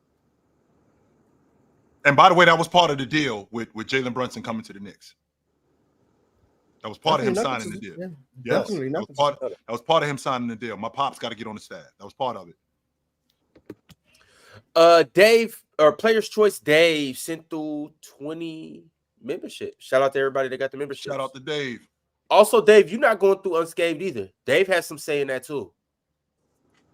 I'm telling y'all, I had nothing, Mars. I had nothing to do with your bad weekend in Seattle. But Mars had fun. He Next know PC he we had can fun. see. Yes, he did. Yes, Bro, he did. Mars know he had fun. He went. You know how that go when you I had just a too blast. cool. Like Most of my time, most of my time was being spent in airports and on a plane.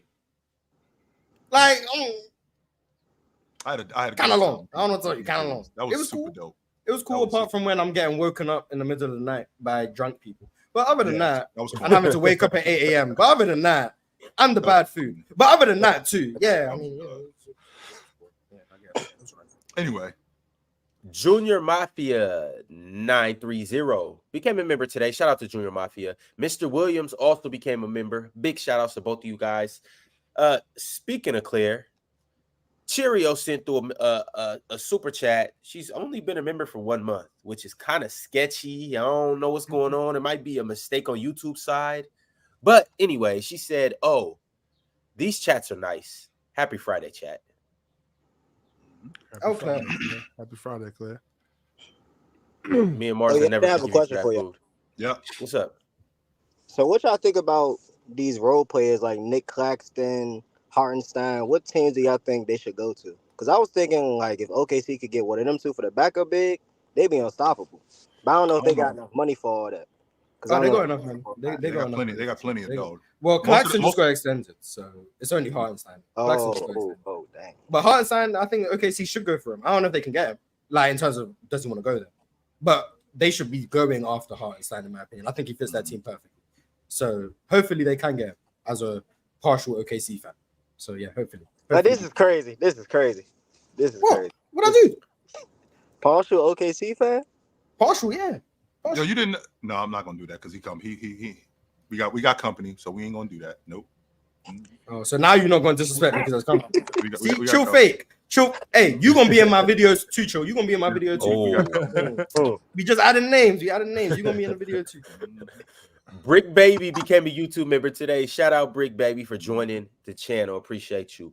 Dorian Clayton, y'all know the name. Y'all know the face. Y'all know his game. He's a Hall of Famer. Been a member for 20 months. He said, Mars, speak up for yourself next time. LPC friends for ordering stereotypical food from Mars. LPC. If Al Horford was to retire, who could the Celtics pick up to fill that spot? Ron, what panelists would make a good 3v3 team? Dub show, dub panelists, dub host, dub positivity. Yeah, Al Horford every time, bro. Relax. Yeah, he's irreplaceable, man. You can't replace Al Horford, man. That's Dominican dirt. It's just you lose Al Horford, you lost. That's all it is. You lost. That's tough. I don't think that's 3v3 team. Based on what I seen at PC weekend when everybody was hooping. First off, give me Dub.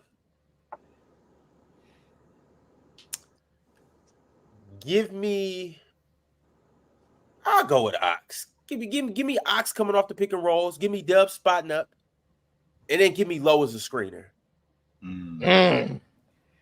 Me, Ox, and Low and Dub was getting busy. Those low screens, man. Need Low down over there setting screens for real. Yeah, y'all would be surprised. Dub really decent on that hoop court for real. Leaf Diggy said, y'all know Leaf Diggy. Y'all don't even got to talk about him. He said Grizz won the draft. F LeBron in his whole setup. Hater. Sore loser. Chill, you know it's gonna be a lot of that tomorrow, right? Oh, absolutely. Mm-hmm. I'm prepared. You know he's coming over. He's kicking the door down tomorrow. Drunk Lee said chat clears, my man. Nice. Condrell said, is food a priority? PC weekend Detroit? Or if food's a priority, PC weekend Detroit? Man, we need PC weekend Louisiana. That's what we need. That's good food in Detroit. Culture Saunders said, Mars, don't let them gaslight you. Seattle is Facts. All right, Culture Saunders getting banned from this. Hey, he getting banned from the chat, man. Hey, Culture, it was nice to see you, man. Hey, it was fun while it lasted. Cam Runco said Mars kind of selling me on beans and toast. I'm not trying to sell anyone on beans. If you haven't tried it, I think it's weird that you're gonna speak ill on food you haven't tried. But if you tried it and you don't like it, okay. Well, Like, Mars, if your intentions weren't to sell, I mean, still, you had me thinking about it while you were talking about. Like, that's not crazy. I might see it. I mean, I think a lot of food is just something that people should at least try. I find like speaking ill on food you've never tried, whether it's English food, Indian food, American food, Jamaican food, whatever. I don't know how you can speak on food you've never tried before. That's just weird to me. But if you've tried it and you don't like it, then yeah, say what you want. Try it at least. Sorcerer said, "Come to Brooklyn. We got all the culture." El McHale. Oh my God. I should come to the DMV. Mello Williams said, "Can we agree Utah won the draft?" No. They're one of the winners, in my opinion. One of them, but won the whole draft? No, I don't think so. I do think that they made some good picks. 100% they did do that. Context Fool said, "Ox, did you see Jewel last night?" Got busy. Nah, man, I was supposed to do that show. We had a mix-up last night. It was, I was really excited about yesterday. And then there was a mix-up with the playback. I thought we wasn't going to be able to do it. And then when Claire got it fixed, I was away from the computer, tried to rush home, but didn't have time. But I did hear she got busy last night for sure. Yeah, she did. Oh, Claire is what I heard. Brick Baby. No, it wasn't El Claire. It wasn't El Claire at all. It was more El Me than Claire. Claire got it fixed. Just, last minute thing. Mm-hmm. Okay. Could be El, both of y'all. But Brick Boy sent through an empty super chat. Mm-hmm. Thanks, Brick Boy. We appreciate you, brother. Not Loafin said the rack in my boy came out. Chirac, by the way. Chat straight goofies. Hey man, shout out Kendall. DSG Piccolo said thoughts on Kyle Flip grooming news. Crazy he ends up in Utah. Mm-hmm. Yeah, that's Crazy he ends in Utah. It's interesting. Not a coincidence. Yeah, not at all. Mm-mm. Alan L said top 3 passes of the last 12 years. L Ox. Man, somebody told you wrong, Alan L. Somebody told you wrong. Cam Runco said, "Y'all be making shit up about Russ." Facts, man. Give Russ his respect. Show I Will said, "Flag to USA select team. Let's effing go." And Pritchard. That's nice. That's nice. Bron, I got to bounce, brother. All right, we'll catch you soon. Yes, sir, fellas. Monday. I'll see you tomorrow. Later. Cam Runco sent through a blank super chat, but then he said, "I don't know much about our 12th pick, but I just seen a 45-second TikTok clip of him in the Euro League, and I'm moved." He played 2 games in the EuroLeague, so that 45-second clip must have been everything he did in those 2 games. I think he made like 3 shots. So he said EuroLeague. It was probably the Serbian league. He probably just didn't know the difference. Oh, okay. More than likely. Okay. That makes more sense. Okay. Slap with the super chat said, "Mars, this is American. When you come, this is America. When you come back next time, eat what you want." That's what we beat y'all for. That's crazy. Yo, that's insane. That's not funny, y'all. Like, I mean, I ain't fight. It was some white English people versus some other white English people who wanted to be independent. It ain't got nothing to do with me or you, to be honest. It's got nothing to do with any of us. Yo, that's the best super chat of the day. Show I Will said, "No one cared about the pick." Right. All right, no one cares about that pick. Nobody. Cultured Saunders said, "If Bronny shoots 2 for 16, is LeBron gonna punish him?" That's wild. You're a grown man. Brick Baby said, "Thoughts on Warriors pick up Quentin Post?" I don't know anything about him to give an opinion. Me neither. Shout out Quentin Post. Show out Will said, You missed the point. Other teams wanted Bronny to work out. He declined, bro. That's why it's bad." No one cared about him that much. Chris Livingston did the same thing last year. Oh, well, this is what I'm saying. Like, I love the fact that this happened, right? Like I said, W nepotism. But what I hate is whoever had the 54th pick not taking Bronny. That's what I hate. Honestly, because that's what I would have did. I would have been like, yo, I'm trying to right now today. I'm trying to make a mortal enemy of LeBron James. Right now today, I'm trying. 54 was Boston. I'm so- trying. Well, Oh, especially if I'm oh, Boston. What? If I'm Boston, I just won the oh, championship. oh. That's the only thing. If I'm Boston, I would have took him at 35 if that was the last pick I had. Like, nah, Bronny, you over here with us. They should have took him in the first round. I would I have know did it's the that. first bro, for round pick sure. and all of that. Mars, I know. But if you're gonna be petty, be petty. They I just mean, want it would. championship I too. think it's At more the- petty if they just take him want at to- 54. At the 54, Yeah, I think it's is more as petty petty as if you it take gets. it one. Yeah, Oh, bro, and then I'm you see what the signing Lakers Bronny. are willing to offer. You see what the Lakers are willing to offer. And then, First and then round on sending top a of clear that, on top sign, of that, though. Bronny, Like, we Bronny hate would end up, y'all. We hate Bron. Hey, Bronny would end up being one of the only second round players that instantly got their contract. Yep, we signed you. Come on, you with us, bro. Like no two-way, none of that. We don't need to see nothing. You'll probably play some G League minutes for sure. But if I'm the Celtics at the 54 pick, there's nothing that would make me happier than taking LeBron James Jr. So he can't go to the Lakers and play with his pops. That's what I would do. I don't know why nobody else is thinking like that. I want to cross the line right there and make it known, like, no, Bron, I hate you. And Jeannie Buss, I hate you too. Lakers land, I hate you more. That's what I would have did. They might have vetoed it. Then they're gonna have to do something. That might be the first thing to ever get vetoed.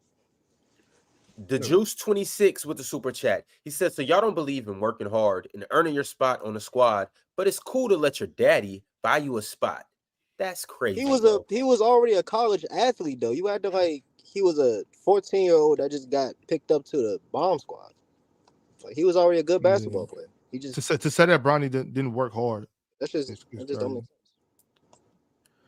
Reggie Red said first, it was Jordan with no left hand. Then the stat pattern for Jordan in 88. But Bronny and LeBron playing together makes LeBron the GOAT. I just think it's cool. I think it's totally awesome, dude. Okay, with the super chat. Said Mars, how do you feel about the Spurs draft and the 35th? Is that they got Juan Nunez, right? If he can develop, that's a point guard who's gonna get Wemby the ball. If that's one thing you're gonna do, is gonna get Wemby the ball. But he's a little way away in terms of his overall game, but he can pass. But them getting Stephen Castle was cool. I think they had a solid draft. I don't know why they traded Dillingham, but I think they had a solid draft. It was okay. Slap said if Boston would have took Bronny, LeBron would have John Wick the NBA. I'm here for it. That's fine. A1J1 said, how do y'all feel about Clay out to Denver? Sounds pretty nice if the price is right. Yeah, if the price is right, I think that's a good pickup for Denver. What's the right price? I don't know. I would be trying mid-level exception. Okay. I would be trying to work out something to get Clay and PG Mark, together serious, for the next bro. 2 years. Clay ain't going nowhere for no mid-level, so he not going to Denver. Then, I'm asking what's my. Hey, you asking me what I'm paying Clay? MLE. Right. Hater. Tyler T said, I have calmed down from the championship a little. It's back to Jokic better. Jokic right. DK said Dallas can save Tobias. 4 years, 75 mil plus Derrick Jones Jr. extension.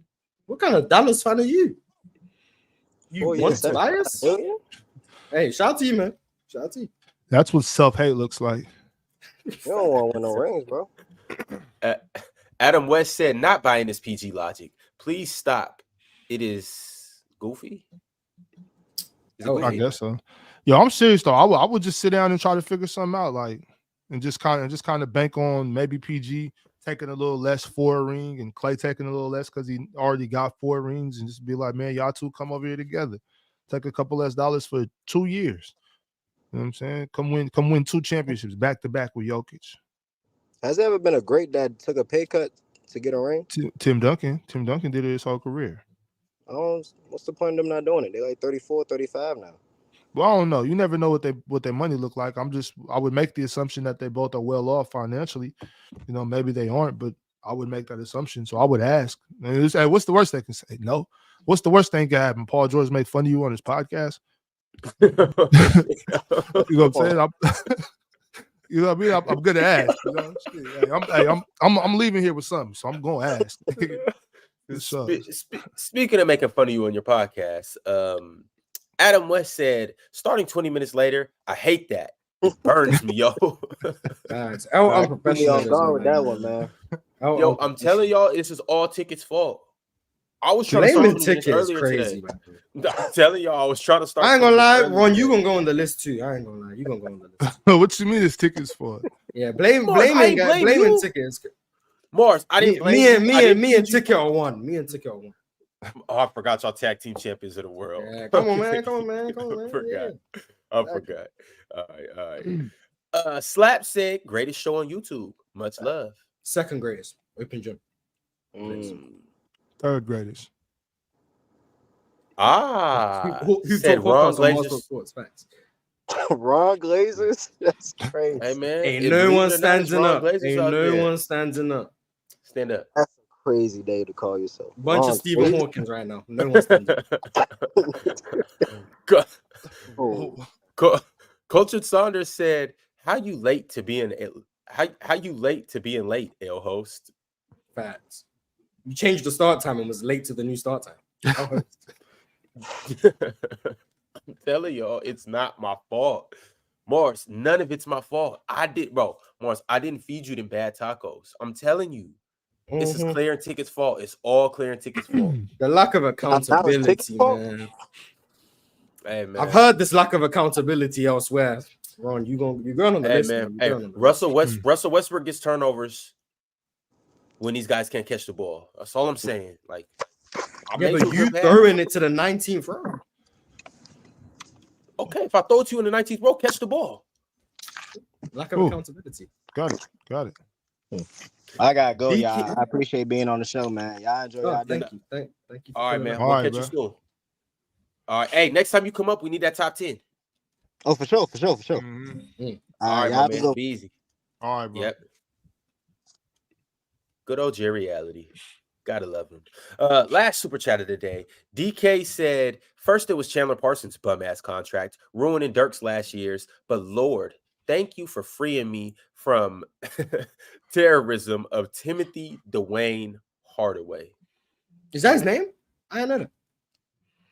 But Tim being done, he gonna be elite for Detroit next year, man. I ain't gonna lie. That spacing, it's gonna be great. All right, y'all. You know what time it is. Open Gym is coming up next. Like this video on the way out. Like Open Gym on the way in. And we will catch you guys on Monday. Merry Christmas. Goodbye. Happy birthday. All right, John. Oh, Ron. Oh, Claire.